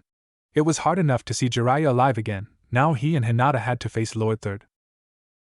This is the same man who taught him how to fish in the nearby hazy green rivers, who always checked up on him growing up to make sure he was eating and had clothes, despite mainly sticking to a diet of ramen and his favorite orange clothes. But this is also the man who has kept so many secrets from him, who never did tell him the truth about his parents before his own untimely death. You're the one who asked Jiraiya to return to the village early, right? Hinata begins. Hiruzen nods, leaning forward in his chair, remembering everything based on Jiraiya's report back to him checks out. He's not particularly early really, he mentioned a few weeks ago via one of his toads that he was planning to come back to Konoha for a small break. I only asked that he check upon your case considering he was going to be in the area. Still, looking at their forlorn expressions, he knows there are still other secrets they're hiding, things that are still being left unsaid. Why didn't you ever tell me about Minato and Kushina, my own parents or any of my other relatives? You knew all along about my family history. Naruto abruptly asks a bit too loudly, calming down at Hinata's squeeze of his hand. Minato, he had many enemies and he only made more in his short time as the fourth Hokage. I didn't want said enemies to take their revenge out on his son, Hiruzen states quietly. He reaches for his pipe as the words bring back memories and grisly images, drawing in a long drag of tobacco to calm his nerves. This isn't a conversation he ever expected to have with Naruto, young or old. His eyes roam back towards them once more, bowing his head low, startling them both. It is my sincerest apologies to you both that I didn't do enough in that matter. Naruto, for not being there enough for you growing up, and Hinata for the troubles you've gone through with your own family. Naruto waved his hands up quickly, frowning. There's no need to apologize. I don't like to harbor grudges anyways. You've done a lot for me, old man, more than I've ever admitted to. And it isn't your fault the way father or any of the elders treated me. Hinata adds in. Their expressions soften once more, and Hiruzen can't help but let out a small chuckle. Oh, don't look so gloomy, you two. This is quite a satisfying moment for me after all, to see the same troublemaking brat who always used to deface the Hokage monument now a fully grown man before me is not a sight I thought I would ever witness. It might be something I'm not meant to see actually, however no matter when it happens I hope even after my death that the small lessons I've given to the youth will continue on the will of fire. Hiruzen considers. And right now that is Naruto, Hinata, and the rest of their genin class. He continues on before either can speak, resting back in his chair. I don't think I've ever said it to you, Naruto, but I am proud of all you've accomplished. From becoming a genin to who you are now, I'm sure Minato and Kushina have been watching you every step of the way. Moving forward, I will do my best to help you and Hinata get back to your correct timeline. Tears blur Naruto's vision, stopping him briefly from speaking as he gathers his voice. This could be the last time he talks to him, no matter his current age, before Konoha is invaded, before Orochimaru makes his move. The thought of Orochimaru makes his teeth clench. This time things can go a different route. His plans can be interrupted once he and Hinata create their own plans. You didn't have to. I already knew, old man. So are you two in? Jiraiya asked just to confirm. Naruto nods, shaking away the memory. Old Man Third was resolute about helping them. He couldn't be distracted by the knowings of his death and others right now. If the children could help in some small way, it was worth a shot. That lady isn't wearing any clothes, Boruto remarks. Somehow, Jiraiya manages to not tear his magazine to pieces, scooting back at his student's son presence suddenly hovering beside him. Why are you looking at naked people? He questions, cocking his head in puzzlement. His look is one of pure innocence and curiosity as he beams at him, blonde hair coated with dried leaves and twigs from having traveled into the trees and bushes to complete all of his tasks. And still he got them done in record time. This kid is a prodigy. How is he getting through all the assignments I gave him so quickly? Jiraiya wonders, gazing around from the perfectly aligned target marks he had hit with the kunai he had gave him on various branches to the dozens of silver-scaled fish he had gathered from the river. Naruto would probably have still been stuck on target practice. The only thing he hadn't mastered yet so quickly, of course, is the Rasengan. The water balloons he had given him hadn't yet connected to him in needing to start forming a swirl pattern, and he had soaked him with one when his explanation wasn't enough. For a moment, his mind wanders. Boruto and Naruto may look alike, but their similarities seem to end there, especially in terms of skill and book knowledge. His talent is more akin in fact to Naruto's supposed rival/best friend, Sasuke. Yes, the reminder brings up the image of obsidian. Darkness. The boy was quickly becoming filled with malice and a lust for power from seeing his brief glimpses of him around the village, something not even Kakashi could probably save him from, or Naruto, as much as he fretted to him over how much colder he was becoming during their training breaks. He may even become like him. Jiraiya frowns, dark eyes twisting in his mind into familiar golden snake ones. You didn't answer my question, Mr. Toadman/pervy sage. Boruto pouts, tugging on his ponytail far harder than necessary. It's Jiraiya, Naruto, geez. He retorts only to have Boruto grip on his hair even tighter to the point of tearing. I'm Boruto. Naruto is Papa's name. Get it right already. He scowls and Jiraiya knows he's struck a nerve with his mistake. Again. He sits cross-legged, leaning his head back against the bark of the closest tree. He pulls Boruto into his lap, smiling at his continued scrunched-up face. Sorry, you know it wasn't on purpose. I can't help it if you look just like your old man. Jiraiya apologizes, patting his head, eliciting a small grin back out of him. It's okay, you're not the first. Now tell me what you were reading earlier. You were trying to hide it from me. Boruto questions. Of course he didn't forget about his magazine. When you're older you'll better understand. Adults sometimes just don't like to wear clothes, it gets in the way of playing. If he says any more he's sure to repeat this all to his mom, who won't be afraid to incapacitate him for days, while Naruto will probably just stand by and watch with a grin, or worse, join in. Boruto crosses his arms, completely lost on what Jiraiya means. Like how Mama and Papa like to shower or go to bed together. Exactly, now you're getting it. No, I'm not. Adults always have to keep secrets. Again. Take me higher this time. Himawari's voice rings out, thankfully interrupting them as they come closer, followed by the tired groan of Gamabunta. They land a few feet away from the pair, Himawari brushing away her violet locks from her face, revealing flushed cheeks and a starry-eyed expression. This honestly couldn't have been the reason you summoned me, right? Gamabunta questions, ignoring the giddy squeals of Himawari still hugging at him. Hey, you never know, one day you might form a contract with her. She's Naruto's daughter, Jiraiya remarks. Isn't that the next boy you're going to be taking on as a student? I don't see why I would form a contract with her or him, they're nobody special. He grunts until Jiraiya explains how Himawari is from the future. Not that that makes any sense either. Oh, don't be so grumpy.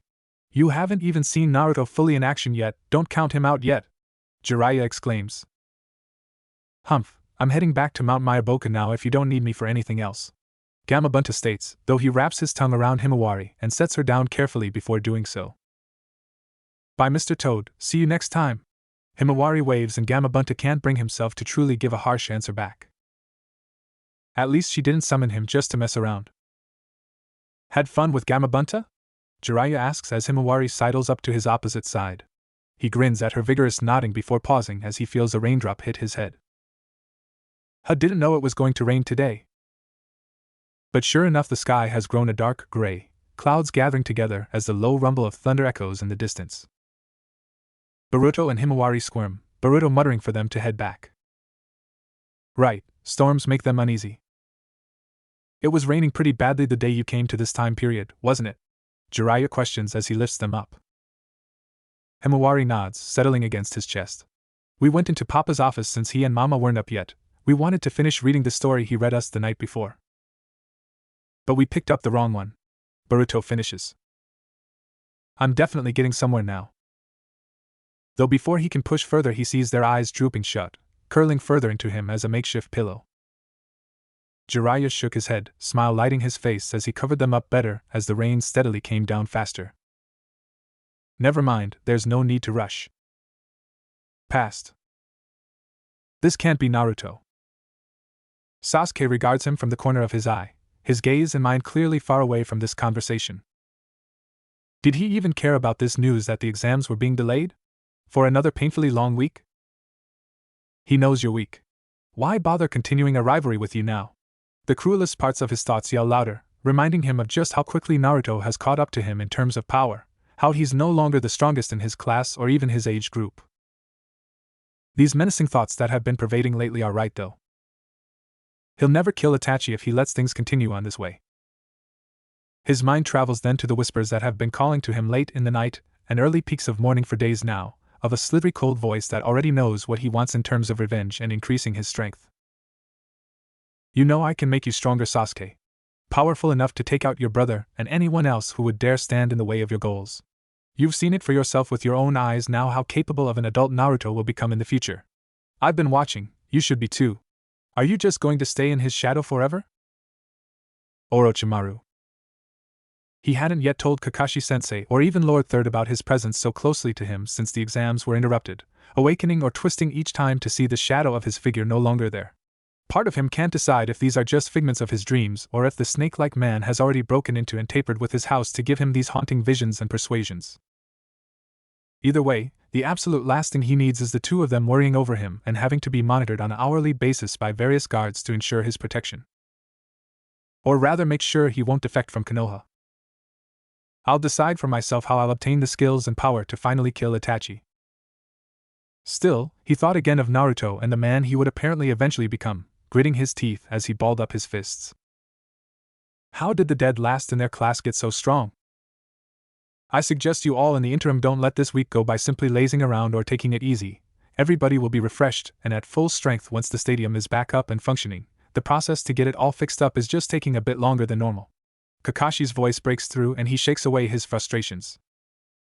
Sakura nods along, but she's already completed her match with Ino ending in a draw. Naruto was midway through his match before that house crashed through and he hadn't even been able to show the full extent of his abilities yet. His hands itch to use these new skills he's begun to learn from Kakashi, to prove just why he's a formidable opponent. As soon as Kakashi disappears into a puff of smoke, Sakura's attention turns instantly to Naruto, smirk etching up her lips. "You've been awfully quiet lately," she notes, not bothering to hide the amusement in her tone. "I'm not the only one who's noticed," Sasuke considers, but then again just about anybody would notice when Naruto isn't being loud or making obnoxious demands. Naruto shrugs in response, and he feels a spike of irritation at his lack of an answer. He's been this way really since that stupid house disrupted the exams, since the rumors started to circulate about the family that came out of it. He can't know for sure if he's even talked with that supposed adult Naruto, though it would make sense going by how he's acting. "You don't seriously believe in all that gossip regarding that one family, do you?" Sasuke barbs, waiting for Naruto to rise to his taunt. Surely even Naruto of all people knows better than to listen to talk from bored civilians and lesser shinobi. Most of the people spreading such rumors weren't even there to witness the house, and yet they talk as if they saw it with their very own eyes. Naruto acts as if he doesn't hear him for a moment, eyes narrowing just slightly at his tone. "It was me. An older version of me, at least he knew things I've never told anyone." Sakura lights up at that, verdant eyes widening. Ooh, she just knew that older Naruto and Hinata had told him secrets. This was it, she couldn't let this chance pass. "Like what? Did he tell you about you and Hinata's future? Or say anyone else's?" Naruto blinks, attention switching from Sasuke to her. No, nothing like that really. He just knew secrets I've never told anyone. He didn't want to tell me much considering he said it could alter major events." "Are you sure? I mean, he didn't happen to mention anything about me or say what I'm up to." Sakura pressures him as Naruto can only shake his head to her array of questions. Sasuke meanwhile only snorts, derision coming back into his expression. "What, and you actually believed him? How dumb are you?"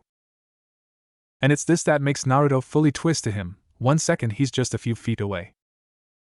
The next his hand is burying into his neck. Azure melts into dark crimson, nails elongating, trailing and drawing up blood. "You just don't want me to be happy, is that it? Is that why you're trying to pick a fight with me? Or is this about something else entirely?" He knows you're weak. Pathetic. Bitter thoughts rise in tempo, pounding again. "Whoa, let's all just calm down. Save it for a match in the arena," Sakura demands, pushing herself between the two. Without Kakashi-sensei here, she swears these two would have killed each other by now or at least caused millions of ryo in property damage. "I need to get stronger too. There's no way I would have stood a chance if I had gotten matched up with either of them." She realizes that seeing the marks Naruto has left upon Sasuke's neck and the bruises sure to form likewise on Naruto's arms from Sasuke's attempts to peel him off. Slowly the tension in the air dissipates, Naruto the first turning to go. Hinata was probably already feeling stressed for later this afternoon, going by the murmurings he had heard at Ichiraku's from two passing Hyuga elders. Maybe his extra presence could put them both at ease before their counterparts set arrival time to the manor to go over a new plan to get them to train them, or at least tell them more about their futures.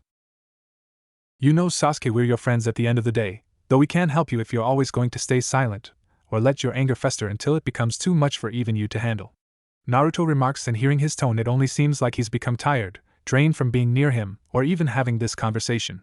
Sakura too exchanges a look between them worriedly, but remains quiet. He leaves them then, and Sasuke grits his teeth as he watches his burnt orange jacket disappear into the leaves. "Sasuke, Naruto's right. You can talk to us." Sakura speaks up lightly, comforting. Part of him wishes she would have left too in anger over his behavior. However, she sits beside him waiting for him to cool down so he won't feel alone, and he hates that his heartbeat starts to slow in her presence when he feels her light touch on his shoulder. His hands dig into the earth, creating lines of muddy trails. "Who said I need friends? All I need is power." Orochimaru's voice soon echoes in too, velvety and dark. "I can give you what you want, Sasuke. Are you just going to stay in Naruto's shadow forever?" And the mantra burns into his thoughts once more. "Is it true who's coming to lunch?" Hanabi had whispered to her over breakfast, not bothering to keep the eagerness out of her voice. Hinata forces on a tight smile for her, giving her a short nod, making her break into another bout of squeals. Well, she's glad at least one of them is excited about this. But she still doesn't know what to expect out of seeing her future self at the manor, if she'll even be allowed to be in the same room as her. Niji keeps quiet all the while across the table, though she can feel the bitterness of his stare as soon as her gaze falls back to her plate. His frustration is building. She's seen that much in how cruel he's become during sparring sessions, not letting up on his strikes until his opponent is completely breathless and trembling under him. He's merely just biding his time, waiting for the moment when his opponent will finally be her. Does it matter if her older self is coming anyways? The way father made it sound, they were most likely going to talk privately in his office away from any prying eyes. If that's the case, then I'll try to catch them before they leave the manor. If this is a chance to get stronger, then I can't let it slip me by. Yes, she'll just corner her older counterpart. A knocking at windowpane interrupts her rising plan, letting out a light squeak when she sees familiar blonde hair pressed right up against the screen. And Naruto? She cracks her window enough for him to slip in, cheery grin across his face as plops himself down against the wood floor. You won't believe how many distractions and traps I had to create just to get up here. Plus, I wasn't sure which room was yours at first until luckily your sister pointed it out to me. Naruto exclaimed. Hanabi guided him here? Well, she was going to tease her over this whole thing for probably the next month or so now. What makes you come by? Hinata asked softly, trying to keep her voice steady despite Naruto's closeness. With him this near to her, she can smell the remnants of beef ramen on his clothes, of his familiar calming earthy scents that always cling to the edges of his jacket.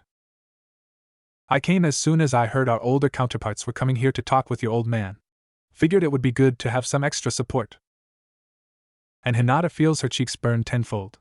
She wonders how Naruto can be so casual about this all, so relaxed knowing everything they've learned over these last few days. But then she watches his smile begin to slip, cobalt twisting downward. So, I was wondering, do you think if we ask our older counterparts they would be willing to train us a bit? I mean, they didn't sound or look exactly too happy about seeing us the first time, but then again we were intruding. He questioned. Hinata shrugged, finding herself leaning closer to him until their shoulders accidentally bump, making her fidget as Naruto steadies her upright. There isn't any harm in asking, I believe. I was thinking of how to bring up the question to my older self actually. Though I'm sure they may be wary on altering the past too much, affecting their memories or risking further exposure in public. She ventured. Naruto nodded in agreement, azure beginning to shine again in confidence. You're right. We can't give up though, you know. After all, if they teach us, that will only make us stronger later on down the line. Heh, and imagine everyone's surprise when they see me knock out all my next opponents in one hit with a new super move. Hinata giggles at that, moving to cover her mouth when she realizes how loud she's becoming in the quiet of her room, risking an attendant barging in. Naruto reaches a hand out to stop her just as her fingers reach her lips, holding her hand again even with her flustering. At some point Hinata won't be this shy around him, he realizes. She'll no longer stutter or become completely red. So what better time to start building her confidence than now? Don't try to hide it. I like your laugh. Naruto muses, still gripping at the ends of her hand. He wants to keep hearing her soft laughter and advice when uncertainty creeps into him, to keep being able to come here and be each other's confidant. Lilac eyes widen, Hinata shuffling with her toes anxiously before she nods. Thank you, Naruto. They grow quiet, listening to the light flurry of wind outside bringing the beginnings of cool fall air, and it's then Hinata picks up on father's voice coming from the entrance. A greeting. Hinata glances to Naruto. Yes, no matter how boastful and self-assured he always sounds, she can feel him begin to shake against her, lips set into a firm line as nervousness settles in. They're here. Currently. The compound really hasn't changed much over the years. Hinata notes at seeing mahogany and the dark ink symbol of the Hyuga clan settled at the top of the front gate. Father gives her a restrained smile, and she wonders again if this was the best course of action to go with. There were hundreds of excuses she could have come up with to not have to be here, though she didn't want another repeat of creating tension with her family and the clan. She feels Naruto's hold on her tighten, nodding politely to Hayashi in return before he gestures for them to come in. We may need their help getting back home if they have any old scrolls in their collection regarding the studies of time travel. Naruto had reminded her just before they left. True, she just wishes father wouldn't look so upset. As if it's their fault this scandal regarding the Hyuga family is being spread around the city and into the neighboring nations. They get along so well back in their current timeline. He's so good with Boruto and Himawari, he often asks if he can babysit them just to spoil them with extra sweets or gifts. Going back to these days of wartime and unease, none of it was planned. The garden is alive with colorful greenery as they pass by, golden chrysanthemums and peach-colored lilies in full bloom being watered and attended to. She can sense everyone's eyes on their backs as soon as they're out of sight, the whispering arising at their arrival. They settle into father's study, the room already set up for them with cups of tea as they take a seat. I appreciate that you both taking time out to come here. I know the circulating gossip and trying to keep a low profile hasn't been easy for either of you. Naruto simply smiled, waving it off. Trust me, we've been through worse. Hayashi nodded, continuing on. I asked you both to come in today because I wanted to know if there was anything I could do to help. Help? Hinata echoes back, wariness slipping into her tone. He hadn't wanted to help her when they had been following her throughout the backwoods and forest trails despite already having proof of who she was. Hayashi sits back in his chair, already seeming to know where her mind has wandered. Yes, I know we didn't start off on the best foot, though you have to understand your situation is one the village has never dealt with. These days it can be hard to even trust your own neighbor or friend, knowing it can come back to haunt you through either an abuse of trusted info being given to the enemy, or a stab to the chest. And Hinata can't help it, anger falling as upset sinks down right to pit of her stomach. Niji's corpse blazes to the forefront of her thoughts, sharp jagged thorns protruding out as his blood slowly seeps into the ground. But right now Niji is just down the hall, completely fine. Alive. Queasiness bubbles up, Hinata forcing down a larger sip of tea despite the heat scorching her tongue. I understand more than you can imagine. How would you be able to help us? Naruto voices, patting Hinata's leg. Lord Third owes a great deal to the Hyuga clan for our services in the Third Shinobi World War and other past skirmishes. I'm sure I can call in a favor from him at any point now if it can help fix your situation by asking to see more of the scrolls he's collected from past tours of other nations. Hayashi explains. Why would you want to do that for us? Hinata questions, pursing her lips. This isn't like father to be so trusting. There must be a secondary hidden condition, a caveat he has yet to mention. However, all Hayashi does is sigh, white eyes softening. You are my eldest, I know I haven't shown it very well, but I do want what's best for you and your sister. But more importantly, I can see it both of your eyes, he trails off. At their clear puzzlement he sits forward again, frown returning back. War. It will come once more to Konoha, no to all the villages again, won't it? Currently. For a while the only sound in the room is the light ticking of the clock in the corner as Hayashi's words truly sink in, to say such a thing so calmly. What makes you say that? Hinata questions. Did her earlier expression thinking about Niji give her away? She crafted back on a neutral look, keeping a steady gaze on her father's own stoic mask. Hayashi taps absently at a pen then, gaze flickering to the window as afternoon sunlight spills over onto the desk and shelves behind him. One doesn't forget the eyes of a shinobi who has seen the hell and pain war brings not only to themselves, but to those around them. Hayashi murmurs. Pearl orbs focus back on them, leaning in. And I see that in you too. Clearly Konoha is in danger or about to be in a few years' time. Naruto and Hinata glance to each other then. It was one thing to confirm their identities back at the hospital and with their Jounin sensei, but completely another to bring up events that have yet to happen. We aren't sure how much we should discuss with you, Naruto finally says, clasping his hands together. Hinata nods in agreement, lips twisting and mulling over their options. Father, you aren't exactly wrong, it's just we worry about how much we should say to anyone and risk altering major events or actions taken by others. We know we've already caused major alterations with the Chunin exams just by accidentally interfering with the matches. Naruto and I are just trying to be careful of what we do or don't do. Hayashi only arches a brow. Everything you discuss with me would be kept within the clan's walls and with Lord Third per protocol. You know how protective we are of our secrets, Hinata. Besides, what better way to improve things for the future by helping prevent any further incidents from occurring, considering, as you've said, you, Naruto, and your children are already creating changes by simply being here. Surely you don't want Konoha to suffer the same destruction all over again, right? Yes, the prevention of lives lost, of stopping Konoha from being invaded. This is our chance to change things. To make a better future for ourselves along with Boruto and Himawari. Both Naruto and Hinata consider, eyes meeting once more. Cerulean and Lavender harden in resolution. But before anyone can say anything else, a crackling grows louder from behind them, all three turning back to see the door gradually being pushed open. And Naruto, I think you're leaning on the door too heavily, Hinata whispers urgently. I can't hear them properly if I don't get closer, though, you know. He hisses back, however they're both silenced at a louder snap, the door giving way at their shared weight, tumbling them to the ground. Their younger selves were listening in.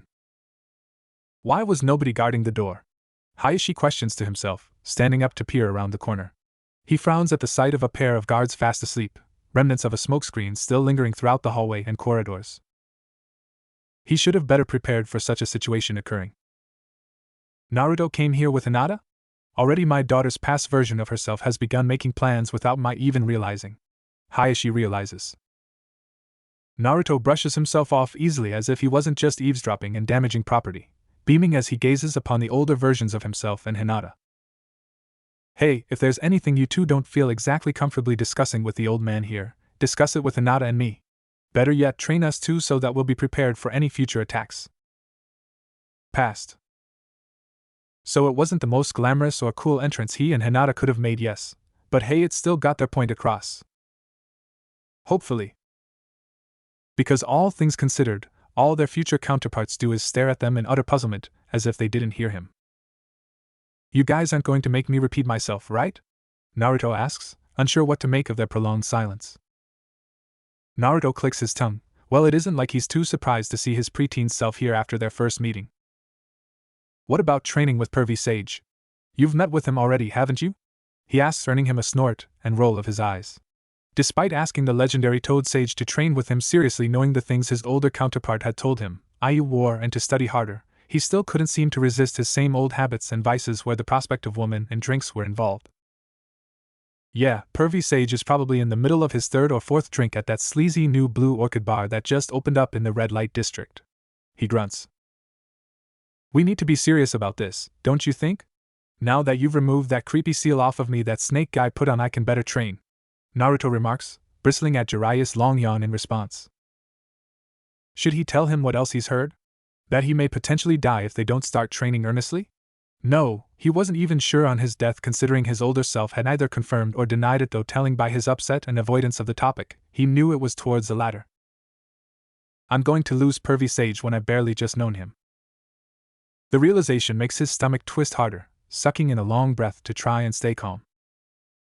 I think you're worrying too much, Naruto. Panicking won't help you to be prepared for any future event. Jiraiya notes. Still, his expression softens at seeing the concern in his eyes. He doesn't know exactly what else his older self has mentioned to him, but he can tell it's changed his outlook on life as a shinobi rather quickly. At his promise they'll train after he relaxes at the bar, he hears a sigh behind him and turns to watch as Naruto leaps away. He didn't even let him finish explaining first what new methods they'll have to come up with in changing his training regimen. And knowing this, Jiraiya groans. He supposes for now it shouldn't matter too much if he'll be the one to train him or not. Time is so much more important to Naruto now, and maybe he shouldn't have brushed him off so fast despite his impatience to start training. Naruto won't be the same anymore, not since he met with his future self. He considers, staring at the afternoon sky. Everything and everyone was changing right before him. He watched his older self simply grunt at his explanation. Yeah, that figured. Besides, why go to him when I could go to you? You probably know way more than he does. Don't try to lie about it either, since I know when I'm lying no matter how old I am. You're probably stronger than any of the Jounin sensei, and even Pervy Sage, I bet. Naruto reasons, brightening again. Well, that is true. It's not like you wouldn't be teaching us things we wouldn't eventually learn. It would just be earlier, which could help in any upcoming fights or attacks. Hinata adds in to back him up. I suppose considering all that we've discussed with Father just now, it isn't such a bad idea. We mainly were worried about the repercussions it would have on timelines and events, but if we can benefit the future even a little, her counterpart trails off, sighing at their frowns. They had good points, clearly having gone over this plan before coming to them again, however it all still seemed a bit risky. Naruto wrinkled his nose, stretching his arms out behind his head.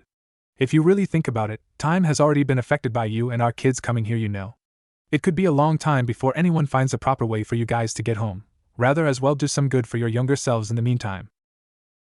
Okay, bad choice of words, it isn't like he wants them to be stuck here long term. I just want to learn those skills too, even if it's just one move. What do you think, dear? You know this isn't something we'll easily give up on. We've been weighing the pros and cons long enough now. Hinata hummed, bumping their arms slightly while smiling at younger Naruto's vigorous nodding in agreement. Naruto is usually so busy or tired, saving any moments of silliness or excitement for Boruto and Himawari when he manages to get home early. Being with his younger self could help bring out more of those bursts of energy again. Naruto brushes a hand through his hair, tapping the side of his head in thought. Are you sure you're okay with training with your preteen self? You know at this point in time we don't even get along, the possibility of losing control is high. Kurama's voice echoes in. It will be fine, I know what to do if such a scenario occurs and I wouldn't push myself to that point anyways. Besides, don't you think it would be good for us to get to know each other better earlier? Naruto reassures him. Kurama only scoffs, though he gives a small nod in return at his determined look. Tomorrow night, 8 p.m. sharp. Same place you met us at last time, he states, finally earning a thrilled cheer out of his younger self as he shakes and swings Hinata's arms back and forth, turning her a shade of pink. Naruto leans his head against Hinata's shoulder, shaking his head at their juvenile form's eagerness to start prepping themselves. He wondered absently why he was so overjoyed for a training session. He couldn't recall being so ecstatic about training with Kakashi-sensei, or even Pervy Sage back in the days. Think this is a good idea? He whispers. Hinata smiles, pressing closer to him to peck his lips lightly, making him smile. You know yourself best, Naruto. It isn't like he would have taken no for an answer. And well, I want to help my preteen self too. Hayashi coughs, gaining all four of their attentions.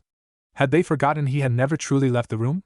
Still, he was pleased to see his daughter and son-in-law, something he would have to get used to thinking of Naruto as agreeable to training their younger selves. Nighttime would help prevent most nosy civilian from interrupting. However, it wouldn't stop the wandering eyes of other shinobi, though he was sure they already knew that. Make sure you all take these exercises and drills seriously. Of course we will, old man. This is a once-in-a-lifetime opportunity after all, you know. Naruto cheers out, grinning despite his scowl. He's going to need to learn to stop calling him an old man too eventually. Currently. Why does he get to train with Papa and I don't? Boruto huffs, cheeks pouting out. If smaller Papa gets to learn new techniques with regular Papa, he should be allowed to as well. He resists the urge of sleep tugging at him, sky growing a darker blue-violet mix as he stares out the window again. Both Papas had left when there was still rays of amber and fuchsia out. Boruto, finish your rice before it gets cold. Hinata instructs him and he nods, picking up his chopsticks again. You have to finish, big brother, you won't get desserts if you don't eat it all. Himawari chimes in, already halfway done with her meal. It's hard to eat when you're angry, Boruto thinks, but knows to keep said thought to himself. Was smaller Mama going to come back around too? He saw her with smaller Papa too after all that last time. Perhaps Mama was going to train with her as well after she put them to bed? These secrets are getting tiring. A scowl etches up his lips before he stuffs down a piece of greens and rice to avoid Mama's knowing stare that something is clearly bothering him. The rest of dinner breezes by, Boruto finding himself still wide awake minutes after Mama has tucked him and Himawari in. Have Mama and Papa gone to bed too? He can sense their presence in their bedroom, but something still seems off. The house is too quiet, save for hearing the sounds of him shuffling about, and light breezes tapping at the windows as evening becomes night. He tiptoes down the hall towards Himawari's room, relieved she hasn't fully closed her door all the way, allowing him to slip inside with minimal noise. Psst. Psst. Hima, are you still up?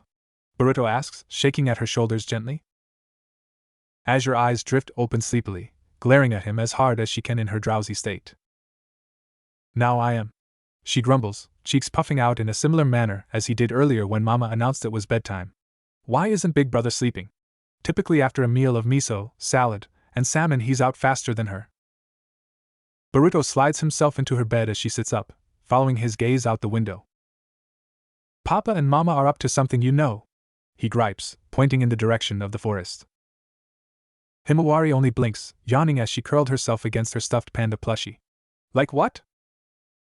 Boruto continues with his gesturing towards a path into the woods, startled by sudden faint glowing bursts of sharp yellows and blues in the darkness, making his eyes widen. I'm not sure, though it must involve smaller Papa and Mama somehow though, he determines. He looks back to Himawari only to see she's already drifting off again, light sheen of drool on her lips. He taps at her face until she stirs once more, wondering if he should go through with this budding plan of his alone. No, he shouldn't leave Himawari here alone. Not when Papa said to be a good big brother and always look out for her.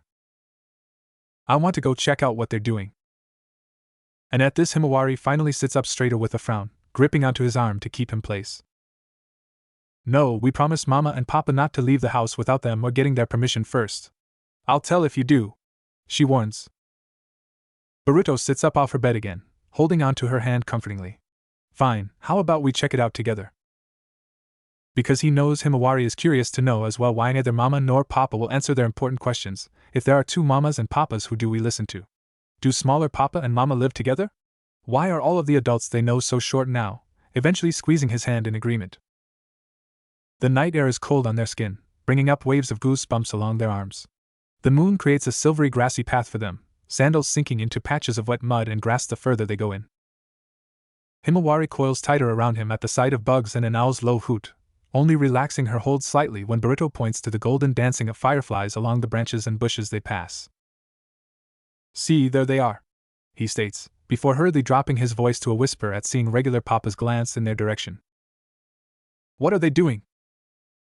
"You're putting too much energy in at once. That's what causes the balloon to keep bursting. Maybe we should go back to taijutsu training. That's something else we always could use improvement on too." Regular Papa notes at seeing the faint swirls of chakra fade in his younger self's hands. "No. If this Rasengan is as good as you say it is, then I should learn it for the exams," he remarks back. "Rasengan? So smaller Papa doesn't know how to use it yet either," Boruto realizes, reminded of Jiraiya's explanation of the difficulty and time it took to master the technique. His heart thumps in excited curiosity, pushing back leaves in their way even further to get a closer look as smaller Papa gathers another water balloon into his hands. Smaller Mama watches from the side, Byakugan active following each of their moves. The trees next to her are cracked and broken in various places, some twisted in odd angles or completely hollow in certain spots from palm strikes. "Why are you two up?" a voice asks behind them, and the pair freeze, turning halfway to see Mama's intense stare. Going by her own sandals on, she followed them as soon as they left the house. "We wanted to see what the Papas were doing." "Don't be mad, Mama," Himawari explains hurriedly, Boruto nodding in reassurance. "Don't punish Hima. It was my idea in the first place," he adds in, feeling nothing more like slinking down into the grass at Mama's disappointed look. She moves them back from the field, sighing. "I suppose I can't blame you two entirely for being curious. Papa and I haven't done the best job explaining things." "So what are you guys doing?" Boruto inquires eagerly, practically hopping up and down. "And better yet, can he join in?" "Training. We want our younger selves to be better prepared for the Chunin exams and beyond," Hinata answers, ruffling Boruto's hair to get him to quiet down. "Can we watch?" Himawari asks, restraining a yawn, and Boruto grins, knowing she is asking the question more for his benefit than hers. However, Hinata shakes her head, pointing at the rising moon as she lifts the duo into her arms. "It's far past you two's bedtime, next time." Boruto peeks over Mama's shoulder as she gives signals to Naruto and smaller Mama to continue practicing, attention becoming fixated on two perfectly spherical Rasengans regular Papa creates. Sleep catches up with him before he can witness much else, Mama's lavender and peach scents bringing up spells of drowsiness. But one thought lingers, the one he might have to truly make happen of his own volition. When is next time going to be? Past. "Sakura? I thought you had headed home over an hour ago," Fumiko questioned, staring at the array of medical literature surrounding her. While they appreciated all her help at the hospital volunteering and her surprising amount of knowledge on medical ninjutsu, she would be of no help if she exhausted herself out like this day in and day out. Sorry. There was just one more chapter one wanted to get through. You know how interesting the human body is," Sakura replies, forcing on a grin at Fumiko's arched brow. She must have used that excuse already. And she watches as she moves to shut at each of her books and stack them back up neatly on the shelves surrounding them, shaking her head. "Get some rest, Sakura, these books will still be here in the morning." This is a losing battle, and with a sigh, Sakura agrees as she moves to stretch out her numb legs and arms. How long has she been sitting here? A glance towards the clock behind them shows it's already close to 11 p.m. But Hinata was right, the world of medicine and healthcare was interesting, as her older self had advised the two of them to do more research into the fields to be ready on the battlefield. Every day since then she, Hinata, and Ino, when she could get her away from the flower shop, saw new cases of broken limbs, psychosis, poisonings, gastric bleeds, and infected wounds to learn about from the teams of Konoha's finest physicians, nurses, and surgeons. Still, though, she heard murmurings of someone that topped even Dr. Ishimura, who usually managed the most difficult surgical cases, someone who was renowned throughout all the nations for her medical process. Someone she wanted to meet. Hinata and Ino share her enthusiasm, however they both have their reservations. Forehead, there's probably a good reason why this mystery top doctor or healer isn't in the village, don't you think? He or she might not even practice in the field of healthcare anymore. Ino points out. Well, I know for sure at least it's a woman. Naruto's perverted teacher briefly brought her up when they stopped by Ichiraku's earlier. Sakura retorts, sighing as she stared down into her glass of water. Though all I have to go by is the name Tsunade. Hinata nods her agreement, pursing her lips. There's a chance though she'll refuse to come back to Konoha even if someone went out to find her. She left for what sounds like personal reasons based on her closest colleagues not even knowing exactly where she is. Sakura huffs, slamming her fists down, accidentally shaking at all three of their drinks before quickly calming down. Sorry. But come on, you two, we can't just ignore these rumors considering how much we've heard about this being apparently one of the 3 legendary Sannin. We've seen all of the deaths and pain inflicted during the Forest of Death trial and learned about how much losses have occurred during each war in history class. Imagine how much things would have changed if she had been there? How many people could still be alive right now? This delay in the exams hasn't helped things any better as she recalled how on edge those whose matches hadn't come up yet were behaving, that trio of Sand siblings, those mysterious groups of shinobi from other faraway villages. I need to get stronger not just to stop being a burden to my team, but to be able to better help these patients I see every day.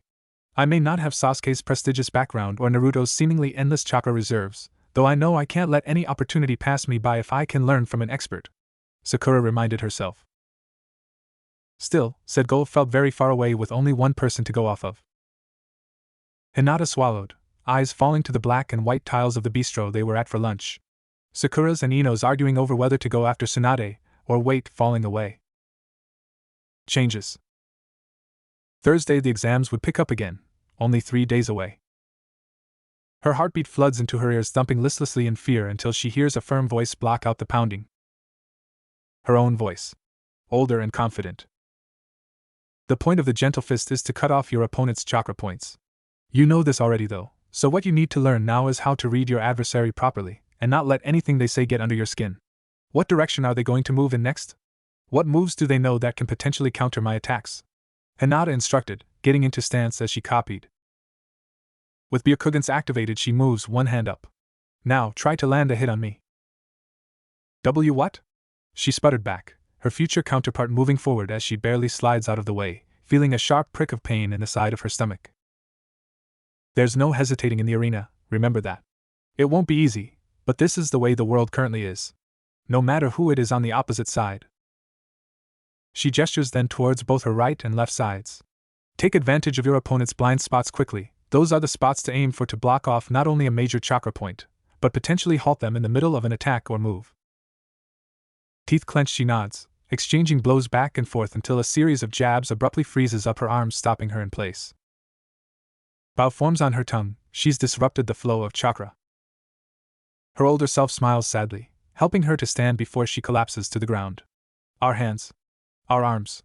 Those are our weak spots, as once we lose those we don't typically have a way of attacking. And this is how I, at least in my timeline, eventually lost. The forest spins, hearing Naruto's voice as he stops his own sparring to ask if she's okay. It's Neji, isn't it? That's who I'll be facing? She whispers just as Naruto gets close. Her chest begins to painfully throb as her arms and legs grow jittery. She doesn't hear her mature self answer, just a brief nod before Naruto is the one to grip onto her this time as he lays her back against the forest floor to rest. His hand is refreshingly cool against her forehead, wiping at sweat that clings to the tips of her dark hair as she murmurs she's fine at seeing his continued worried look. Training is over for tonight. How will I face Neji properly if things occur in the same fashion? He hates me so much, the only thing that will be on his mind is seeking revenge for Uncle Hizashi. Why hasn't father told him about all this yet like he has with me? Does he not think he will listen? Hinata considers, blinking back tears that threaten to come. It makes sense. Once Neji has formed an idea, he latches on to it no matter what others try to tell him. No, she can't let his own pain damage or scare her away. Hey Hinata, what do you think? Good idea or bad idea? Ino voices, waving a hand in front of her face to get her attention. Huh. Sorry I wasn't listening. My mind is on the matches for later this week. Sakura softens at that, nodding as she and Ino squeeze at both of her hands. You have no reason to worry, you've trained for this moment. We'll be cheering you on and supporting you all the way. Jade orbs turn back to Ino then, smile widening. As I was saying before, Ino, as much as it irks me, that perverted old man Jiraiya is the key to finding Tsunade. I'm sure he has an idea of where she could be. Maybe I could even convince him to let me come along in finding her. We could definitely use her help in dealing with the intensive care cases, and Dr. Ishimura is already so swamped with how many patient loads he takes in a 12 to 16-hour shift. Ino pauses, crossing her arms together at how Sakura clearly won't let this go. And what exactly are you planning to do if you actually manage to find her? There's no hesitation in her response. Asked to become her apprentice. Currently. So that's where he lives. Boruto wrinkled his nose, it looked so foul. Surely that rusty old apartment couldn't be where the younger version of Papa lived at, right? But he watches across the rooftops as the smaller version of his dad fishes into his pocket, eventually pulling out a copper key that jams into the lock, which with enough twisting gives way to the door opening. He'd been trailing after him carefully during his outings with Mama and Papa, observing the patterns and routes he took home at every opportunity he got. And now he finally had it memorized. Tomorrow night, I'll be able to catch him when he comes home from training with regular Papa. He had reminded himself, eagerly having counted down the hours to prepare for this very moment. All these nights of forcing himself to stay up to make sure he had the correct house would finally pay off, a task that had proved difficult at Mama catching him and Hima sneaking out the first time. Still though, he wanted to try and talk to him again. There's so many differences between young and old Papa, it's a bit hard to believe at times they're the same person if you didn't take their looks into account. Papa doesn't talk much about his childhood days, maybe he's forgotten it. His smaller self will know though. I can ask him and learn more about Papa's past. It's the perfect plan. Except that Himawari catches him midway through said plan once they've both been tucked in, wanting him to check her closet for bugs and monsters. On to plan B. Where you going, big brother? You promised Mama you weren't going to interrupt their training sessions. She questions, eyes narrowing between him and his open window. Boruto gulps, shifting himself back inside. I wasn't heading there, you know. I was going to head to smaller Papa's house. Himawari simply blinks. Why? To get to know him better is all. Don't laugh, Hima. Geez, we hardly know anything about how Papa was when he was around our age, you know. He huffs at her, giggling. Of course this means she'll want to go with him. He at least knows how to do the clone jutsu, instructing his copy to go to sleep and create a few makeshift blankets/pillows to represent Himawari. He senses them being watched as soon as they leave the house again, waiting for Mama or Papa's scolding as soon as they shut the front door. He left a note this time saying exactly where they were going, not that that would be enough to stop them from receiving punishment. Seconds turned to minutes, only the low buzz of cicadas and wind rustling greeting them back. How do you know which one is his? Himawari asks, squinting her eyes and reaffirming her grip on Boruto's shoulders as he maneuvers them from building to building. I saw him go inside yesterday night. He always leaves the kitchen window open. Boruto answers back as they finally reach his apartment complex. He guides Himawari in first, squeezing in after her, as they both plop down into his sink. It takes a moment for their eyes to adjust to the darkness, Himawari wrinkling her nose.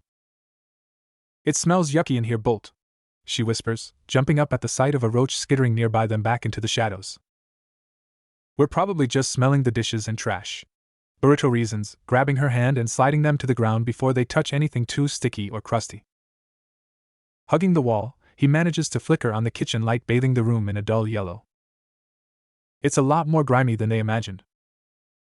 Then again, Papa's office is littered with old ramen cups and paperwork at times, though it's never this messy. Why is it so dirty? Don't Grandpa and Grandma help keep the place clean? Or Mama? He looked around for any evidence someone else was home, frowning at what looked to be only old bowls of ramen, milk, cereal, and piles of dirty laundry and trash scattered about. I never had my mom or dad growing up. Boruto paused, stomach coiling at the sudden memory. When Papa said that he thought he was just trying to guilt-trip him, remind him again that life wasn't always easy and he couldn't just drop all his paperwork to play or train with him. Himawari stared at the strewn heaps of clothes and waste, cerulean eyes somber before abruptly brightening. Hey, we should surprise Papa and help him clean up. Then he and smaller Mama won't get lost in all this stuff, she suggests, already moving to start sorting out areas just as Mama had taught them. Boruto watches her for a moment, following her lead into making a laundry pile and trash pile. They've managed to actually see the living room floor again when they hear a clicking towards the front door, stiffening as blonde hair comes into view. I'm home. A sleepy voice calls out hollowly. Ugh, Learning wind-related jutsu adds to the difficulty. I'm going to need to borrow some scrolls from the library if I want to learn all this stuff faster.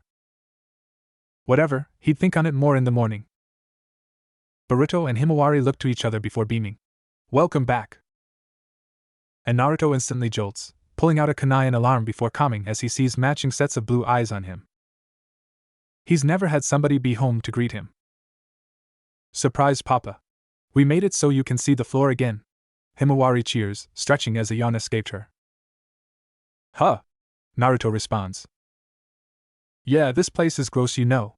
You could always ask Mama or Grandpa to help you. Boruto snaps, though it's hard to take seriously as his eyes begin to droop. In a matter of minutes they're both out, slumped against the sofa. I'm sure mine and Hinata's older counterparts know they came here. Why haven't they come to pick them up? He wonders, rummaging through his closet managing to find a clean blanket while adjusting them properly to lie down. He noticed Boruto trailing after him a time or two, though he hadn't realized he had managed to figure out where he lived. He settles the warm cloth across them before stepping back when they stir briefly. He knows they'll probably be gone in the morning, or perhaps this is all just a very strange dream. Welcome back. Their words repeat excitedly in his thoughts. A smile rests against his face as he sits himself down beside them. Hopefully this dream lasts through the night, this memory of having his future children waiting for him barely able to stay awake themselves. Because in the morning he'll need to be completely focused for the exams, for finishing his match with Kiba and for observing Hinata's past. Things won't be the same this time. And even if she maybe shouldn't be, Hinata finds her gaze far more glued to Naruto than to her fellow teammate Kiba, something that Kurenai-sensei clearly picks up at hearing her murmur Naruto's name, at seeing a sharp punch he takes. Between the barrage of Kiba using his human beast clone technique with Akamaru to letting loose a wild onslaught of slashes and punches when Naruto tricks him into accidentally attacking Akamaru, and unintentionally farting on him making him twice as angry, she wonders when Naruto will finally reveal all the new skills he's learned from practicing with Jiraiya and his older counterpart. Hey, you're making this too easy for me. What happened to all that talk you had earlier of showing off a new technique? Well, it doesn't matter anyways, you're going to pay for making me hurt Akamaru and being so gross. Kiba taunts before his voice becomes a low growl as he gets on all fours before moving forward to strike again. Naruto smirks in response, this time dodging his swing. That wasn't on purpose. Besides, none of my new moves are worth bringing out on you. Naruto's next move isn't too surprising to her after how many times she's seen him practice it, unleashing his shadow clones to do a full frontal assault in a new combo she saw him perfect during their nights of training. Uzumaki combo. Congrats, you're the first one I've tried it out on. His clones yell in unison. He never did use the Rasengan. Hinata notes as this final move knocks Kiba out completely, hoping none of the punches have done too severe of damage to him as the medical team rushes over with a stretcher.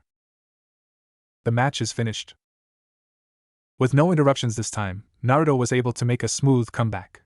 Kurenai-sensei notes beside her, and all Hinata can do is nod, focus moving towards the screen that will decide who is next. It's Neji, isn't that's who you faced? She remembered questioning her older self. There have been both big and small changes in her life since her and Naruto's future selves' appearance, but some things clearly won't change. And as the teleprompter brings up her and Niji's name across the screen as the next match to ensue, it sinks in that this fight between them truly was unavoidable, no matter who else she would have wished to face instead. Niji's anger isn't with you, but more so with how the realities of the clan are at this time. Her mature self's voice echoes into her thoughts before her heartbeat can drown it out. The chill of fear that had been creeping up on her pauses, kept at bay as she reminds herself of all the advice and tips she's been given to get to this point. She feels Niji's intense stare across the way, malice rising at her meeting his glare back head-on with one of her own. Her gaze twists away from him towards Naruto, smiling and whispering a congrats to him, making him grin in return before making his way back upstairs. Hinata, are you sure you don't want to forfeit? This is Niji we're talking about here. Nobody will hold it against you if you do.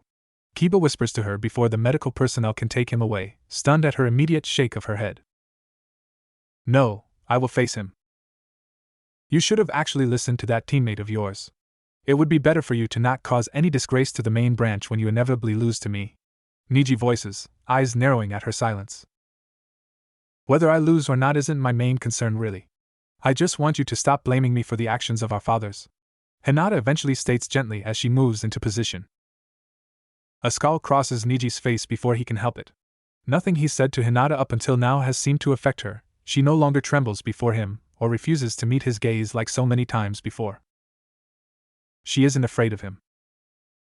It's because of that one woman, her older counterpart. He realizes, though from the corner of his eye he sees Naruto's deep stare on them. It isn't only that woman who has made Hinata act like this. Whatever she said to her along with Naruto's new presence her in life has changed her perspective on him, on the clan. Fine, but don't say you weren't warned. Neji concludes before he moves his hands up in preparation as well, stepping forward as he activates his Byakugan. As soon as Hate gives them the go, he moves.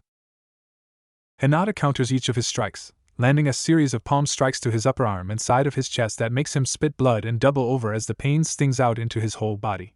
For a brief second looking at her he sees her mature self once more, pearl orbs hardened and serious. 8 trigrams 64 palms. She murmurs just barely above a whisper, and he wonders how she has caught up to him so quickly in speed in such a short amount of time even with all of the extra training she has been putting herself through. She gazes at him in the same manner as her older self did that very night he's been trying to push out of his mind, of a knowing she was going to defeat him, and that she misses his presence, and the days when they weren't burdened by clan regulations despite all he said and done to her. No, this isn't how things are supposed to be. He is the genius of their clan, the one who has skills and power that rivals that of the main branch.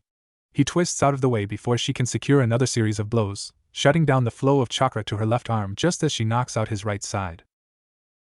The match should have been over by now. But Hinata has kept up with him, has actually managed to hurt him too, and he can feel his body starting to slow, his vision beginning to blur. His breathing is starting to become labored, tongue-coated with the metallic taste of blood and sweat. Hinata looks no better than he does at least, stance becoming faintly wobbly and unfocused. He can still win this then, he can still put her in her place. I'm going to show you why you don't deserve to be heiress. He hisses, fingers pinpointing now for her heart only to stiffen at what she says next. Killing me won't make you feel better, Neji. It won't change the fact that Uncle Hisashi chose to die for the clan. He was the one who made that choice in the end, despite Father's great reluctance. Father can explain it better to you than I can, I'm sure, once this is over. No matter how much you look at me with such hate, or say such painful things, I still care about you. Hate announces the match finished at seeing her cough up blood and start to collapse, but he tunes him out. Shut up. Just shut up, you have no idea what you're even talking about. Neji snaps loudly, aloofness cracking and falling apart at her supposed mocking of him now. The hand that was ready to slam into her chest never reaches though, stopped in place by the hard grip of another. And his eyes twist up to see dark cobalt eyes no longer shining with easygoing mirth, frowning when he realizes he can't and won't let him break free. Naruto. Sorry, I just couldn't stand back and watch Hinata be further injured. Didn't you hear the match was declared over yet you still wanted to attack her? Naruto questions, tightening his hold making Neji wince. Most of the Jounin sensei had already moved in to incapacitate Neji from stepping forward to give a finishing blow, shocked at how fast Naruto had gotten to the scene before them. Like he already knew this would happen. We can take it from here. Kakashi voices and Naruto nods, dropping Neji to the ground like a rock as if he were nothing. Quick, we need to get her to emergency care. Her breathing and heart rate are becoming irregular. A medic announces as they open her jacket and get her to a stretcher. All this attention on her, and she's the one who lost. Neji considers, standing up again slowly. In fact, it seems like nobody has noticed he was declared the victor barring his own squad's loud whoops and cheers, particularly from Lee. Maybe you should head to infirmary as well. Naruto notes at his wiping off a smear of blood off his lips, to which he shakes his head. His head is spinning and his whole body is throbbing, though it's nothing laying down back at the manor for a few minutes won't fix, as he shakes his head at another medic's concerned look for him to be checked over as well. He blinks away spots from his eyes, clenching his teeth to ignore the pain. You underestimated her. Again. And the image of both young and old Hinata flashing to mind causes his head to pound twice as hard. He watches as Naruto moves to follow after the team of nurses and aides taking Hinata away, scowling as her words fill his thoughts once more. An uncomfortable ache burns into his chest once more, radiating out too much this time to ignore as he too coughs up a gob of blood much to his shame and disgust. Hinata still cares about him even after all this. Perhaps he truly does need to follow up with Uncle over this matter once and for all. Uncle Hisashi chose to die for the clan. But why would his father do such a thing? Currently. It feels wrong to be eavesdropping, However, is it really that bad to be listening in on a conversation your younger self is having with the equally younger version of your wife? No, he doesn't think so. He and Hinata just wanted to make sure the two of them didn't do anything too extreme in each of their matches, as they had explained to Jiraiya and the kids before leaving, but it seems like everything that happened in their timeline is repeating. Somewhat. Because new events are now getting in the way. We should also prepare Kakashi-sensei, Sakura, and even Sasuke for the future, shouldn't we? I've already pushed Sakura in the direction of honing and studying medical ninjutsu more, though without Tsunade around yet she's going to still need additional help. Kakashi-sensei could use improvements with his Sharingan as well for the day when he inevitably faces off with Obito or Dash. Hinata voiced as they headed out of the market, cut off with a sigh at the intruder behind them. They were going to be late for the matches now. A spy. His attire consisted of familiar purples, knots, and dark robes. Someone most likely from Oto, it seemed. The man in question froze up. Kunai once pointed to pierce into her stomach, now bent into his own. The wound quickly trickles out blood and he gapes at the sight of growing crimson as pain shoots through him. His mission was supposed to be to incapacitate at least one of them, to gather as much information on their power and abilities, but he hadn't been able to accomplish even that. I've failed, Master Orochimaru. Wretched and pained thoughts of shame arise faster and faster. He should have hidden a toxic pill on himself to be ready to ingest the moment he was captured by the enemy. Kabuto and Orochimaru had spoken it enough times during training exercises after all. Never let the opposition find out your secrets. But he had been too hasty, too sure of himself in the end. How? He eventually stumbles out. Naruto gestures to the alleyways surrounding them.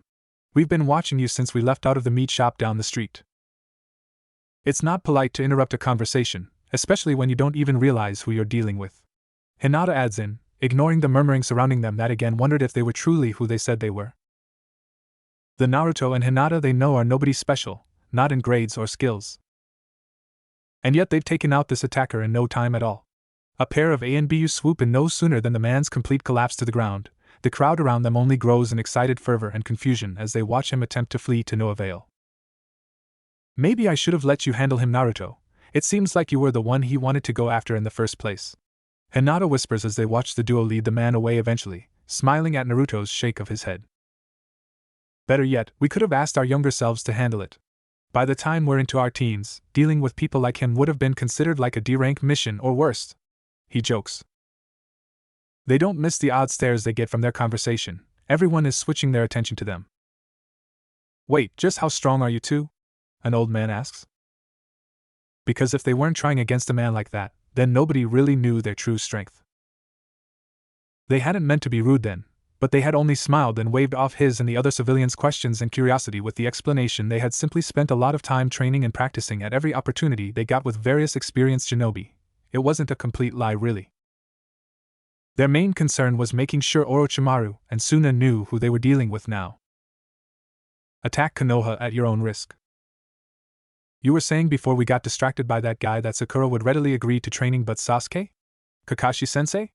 I can see Kakashi-sensei most likely agreeing, even though it may feel weird to him to have his own student become his teacher. I can get him on board for sure though if I bribe him with Make Out Paradise books. Sasuke on the other hand would never agree to my help considering how much stronger he believes himself to be over me at this point in time. It would be better I think to focus more so on preventing him from defecting to Orochimaru. Naruto reasoned quietly to not alert anyone to their presence or current discussion. These disguises as medical personnel to get in and check on themselves wouldn't fool any of their Jounin sensei if they returned. But yes, Sasuke will be the hardest to convince of the three. His mind and thoughts were festering into a destructive need for only revenge and power, and soon he would give in to them and repeat the future. Unless he talks to his brother first, maybe. Itachi. Eventually he'll make his return to Konoha soon too. Naruto considered. Hinata nodded over each of his points, rewinding through her mind all the notes they had compiled together. They had much to cover in not only training themselves, but reading over the scrolls Lord Third had gathered for them that could give them clues to getting back to their own timeline. Despite Sasuke's current attitude, it's all the more reason to try and keep him here, right? He won't want to go to Orochimaru for power and training if he knows there's someone here in the village already that's even stronger than him. They had resolved to make changes for the better, but they still didn't exactly know yet how Orochimaru, Kabuto, and even the Akatsuki would react to these differences they created.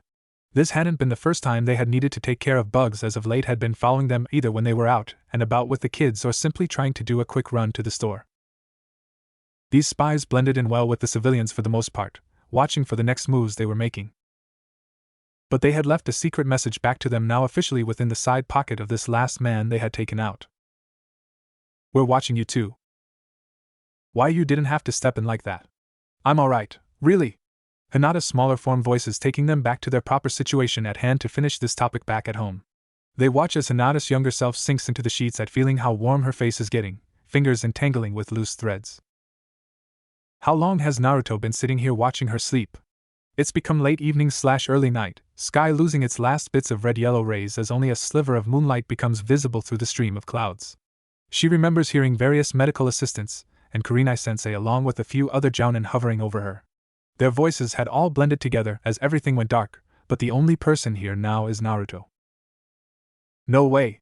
I wasn't just going to stand by and let my future wife collapse in front of me, you know." Naruto's preteen self argues back, making both Hinata's redden. Naruto isn't normally that smooth. When did he learn that? Hinata considers, smiling lightly at her husband's smirk of accomplishment. "Of course. Are you sure you're okay? I can get you some water or tea maybe?" Naruto's adolescent self asks, to which Hinata shakes her head, resting back against her pillows. "Niji didn't get to most of my major organs. What will take me the longest to recover from is the amount of straining I put on my eyes and body to keep up with him. I was really hoping to defeat him, though I believe now at least he'll go to father and learn the full truth of the decision uncle made back then," she explains, rubbing her throat at how hard it is to truly speak. To breathe. "I promise your loss won't be in vain. I'll show him in the finals how wrong he is about you," he finishes quietly, balling his hands up to stop their trembling. "You never did use the Rasengan." Hinata murmurs softly and Naruto nods, shifting back in his seat. "No offense to Kiba seeing as he is your teammate, but I want to save it for a tougher opponent so it comes a surprise considering it's such a powerful move," he explains. "Fighting Niji for example won't be easy, he's heard it enough times whispered by their fellow peers that he's a genius. Someone more on Sasuke's level than he'll supposedly ever be." Hinata stretches to sit up from her pillows again, seeing his worried expression, putting her hands on top of his. "You've proven everyone wrong before, don't forget that. I know you'll be able to do it again." At this he and Hinata moved to take their leave back into the night. They weren't this close in their original timeline. At this point, he didn't even know Hinata felt that way about him, or how his own budding feelings towards her were shifting beyond friendship. It's okay though, it shouldn't really change any major events. They would just get together sooner, he didn't mind that. "I'm glad you came to visit me despite that not being how things originally occurred." Hinata voices softly beside him, face still a rosy hue as she slips closer to wrap an arm around him. Pearl orbs shine as they pass over a row of streetlights, making him beam in return. "New/old memories like these I don't mind having," she finishes. Naruto halts them in place, dipping his head low to catch her lips. What other new memories do you want to create tonight?" he whispers when they break apart, making her giggle. He lifts her up into his arms before she can protest, giggles soon becoming moans as hands start to explore quickly heating skin. He takes her to his favorite secluded part of the woods and groves, brushing a hand against the curve of her to her hardening as she presses up against his rising erection. It's been too long since he and Hinata have been alone like this, except for quick sessions in the shower or when the kids are at one of their friends' houses, breathing in scent of jasmine and violet on her skin. Here in the past, it only feels twice as stressful knowing how many eyes are constantly on them. But not now. Tonight, even if it's just for this brief moment, it's just them. "Hinata, stop teasing me," he growls, bucking into her hand as she pushes his boxers aside. "You started it though." She purrs back when she eventually releases him, licking at droplets of the moisture that had gathered at his head. Naruto glides her right towards him as he switched their positions to lay her back against the cavern's floor, shimmying her out of the rest of her clothes. It's not the most romantic spot, though not the most risky of places they've done it at either. And Naruto groans as he finally slips himself into her, nails gripping and drawing scratches as Hinata whispers for him to go faster, to bury himself until he can go no farther. He kisses her just as her orgasm hits, grunting as feels his own tumbling out soon after. The hum of crickets resounds in their ears as the world focuses back into place, thin breeze bringing a shiver to skin growing cold once more. "We should head back," Hinata states, dropping a kiss against Naruto's shoulder. He yawns in response, lazily taking his time gazing over her nude form in return until she lightly pushes his face back towards their strewn pile of clothes. Guess we shouldn't be giving pervy sage any ideas for his books considering how long we've been gone from the house. Naruto murmurs thoughtfully while adjusting his pants back on. Or worry Boruto and Himawari, they keep asking for their friends who have yet to be born. Hinata points out, smoothing out her hair as best she can. There's no more escaping reality. The walk back is quiet, most of the village still asleep. Morning won't be here for the next few hours, but already they can see beginnings of light rays of pinks and reds against the horizon. So want to try and hit the sweet spot again in the bedroom when we get home? Naruto considers with a wink. Do I really use such corny lines in the future? A new voice asks, dodging the kunai sent his way. If it works, why stop? His older self counters, affectionately wrapping an arm around Hinata to prove his point. Well, he has him there. Anyways, I didn't come by to interrupt whatever you two were doing. I just wanted you two to know something. His younger self coughs awkwardly. They look completely haphazardly dressed the way their pants and tops are wrinkled and crumpled, and while he most of the time ignores or becomes quickly bored with Jiraiya's lessons on the opposite sex, clearly he eventually starts to put them to use. At their silence he goes on, straightening up. Boruto, he likes to sleep over at my apartment a lot, you know, sometimes he even brings Himawari with him. Naruto and Hinata look to each other then, either too surprised as they share the same line of thinking. We know. Past. Maybe he shouldn't have told his older self about his eventual son's late-night behaviors.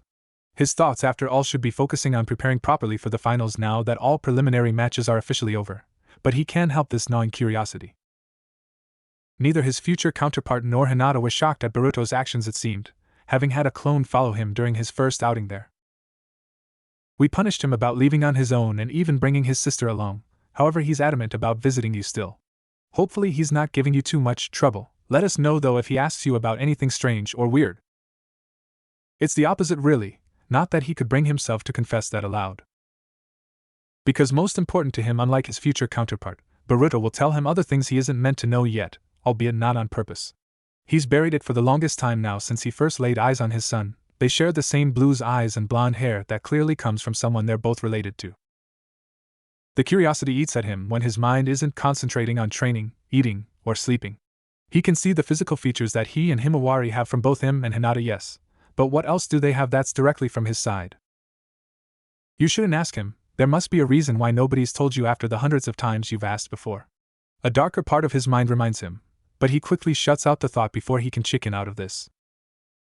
This is the main reason after all, besides enjoying and getting used to his company, why he's fine with seeing Boruto's sleeping form resting against his pillows each time he comes home, drool sticking to his chin and same two big pajamas he lets him continue to borrow. And tonight, he wants to finally learn more about the secrets everyone has kept from him the longest, his ancestry. I'm home, he calls out, restraining back a grin at watching Boruto nearly jump up at the sound of his front door closing. The previous night Himawari had been here with him just as eager to greet him, though in her waiting for him she had taken to doodling in some of his notebooks and scrolls.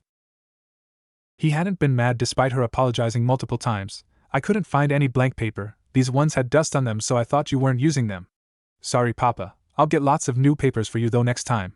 Most of her drawings consisted of either him, Hinata, or her friends and other classmates from the future, though one in particular stood out to him the most. He wanted her to better describe to him. A woman with long red hair and a man with spiky blonde hair beside her next to him, and Hinata in what looked to be like a park. Who are they supposed to be? However, only Boruto is here. I'm awake. Oh, welcome back, Boruto slurs out drowsily, blue eyes soon focusing as the room becomes filled with yellow light. Naruto kicks off his shoes, keenly aware to line them up neatly at Boruto's stare and reminder he and his sister didn't help him clean up the apartment only for him to make a mess of it again. Next time Mama can come with us to help you. We'll get done faster that way.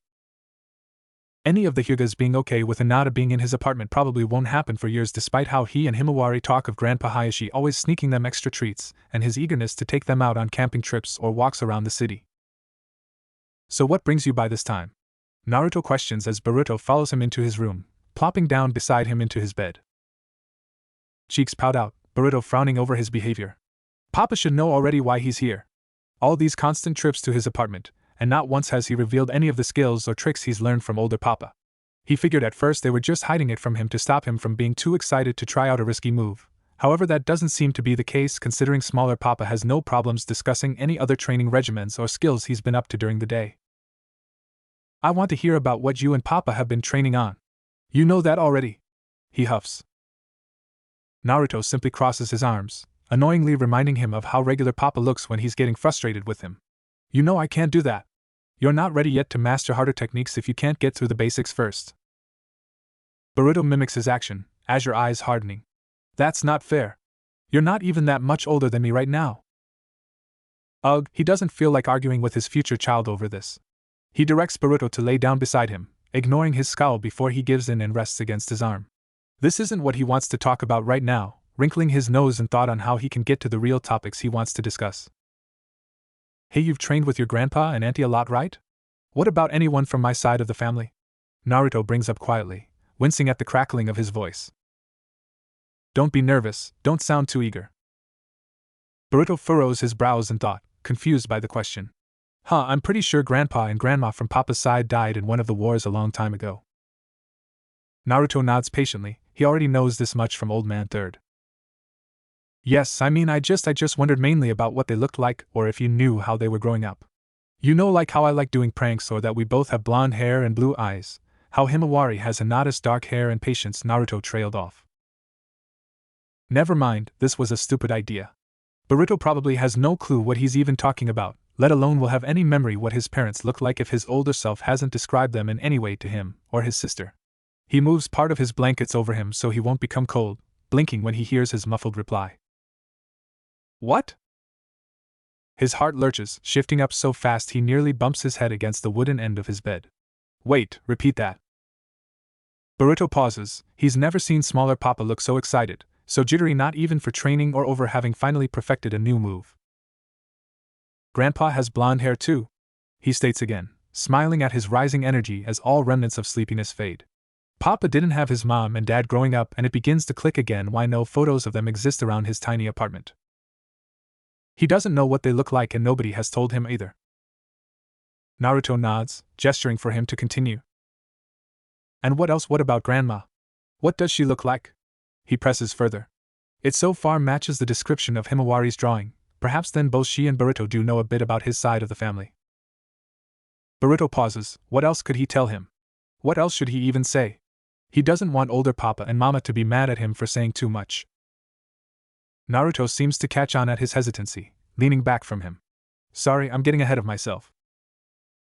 Boruto shakes his head, gripping at the ends of his pajama top at seeing cobalt orbs grow somber. He isn't exactly sure why Papa doesn't know what his parents look like, however it stings at his chest imagining if he had no memories of his family. No memories of Papa, Mama, or Hima. She had long red hair. He sputters out quickly, flustering at his wide-eyed look before turning over back into his sheets. There, he said it. Now Papa can stop looking so sad. And also maybe finally teach him a new jutsu. A moment later he feels the warmth of his hand ruffling up his hair, grin edging up his lips as he turns himself into a comfortable position to lie against his arm. Red and blonde hair isn't much to go off of, though the words stick and repeat now that they're out in the open and confirmed.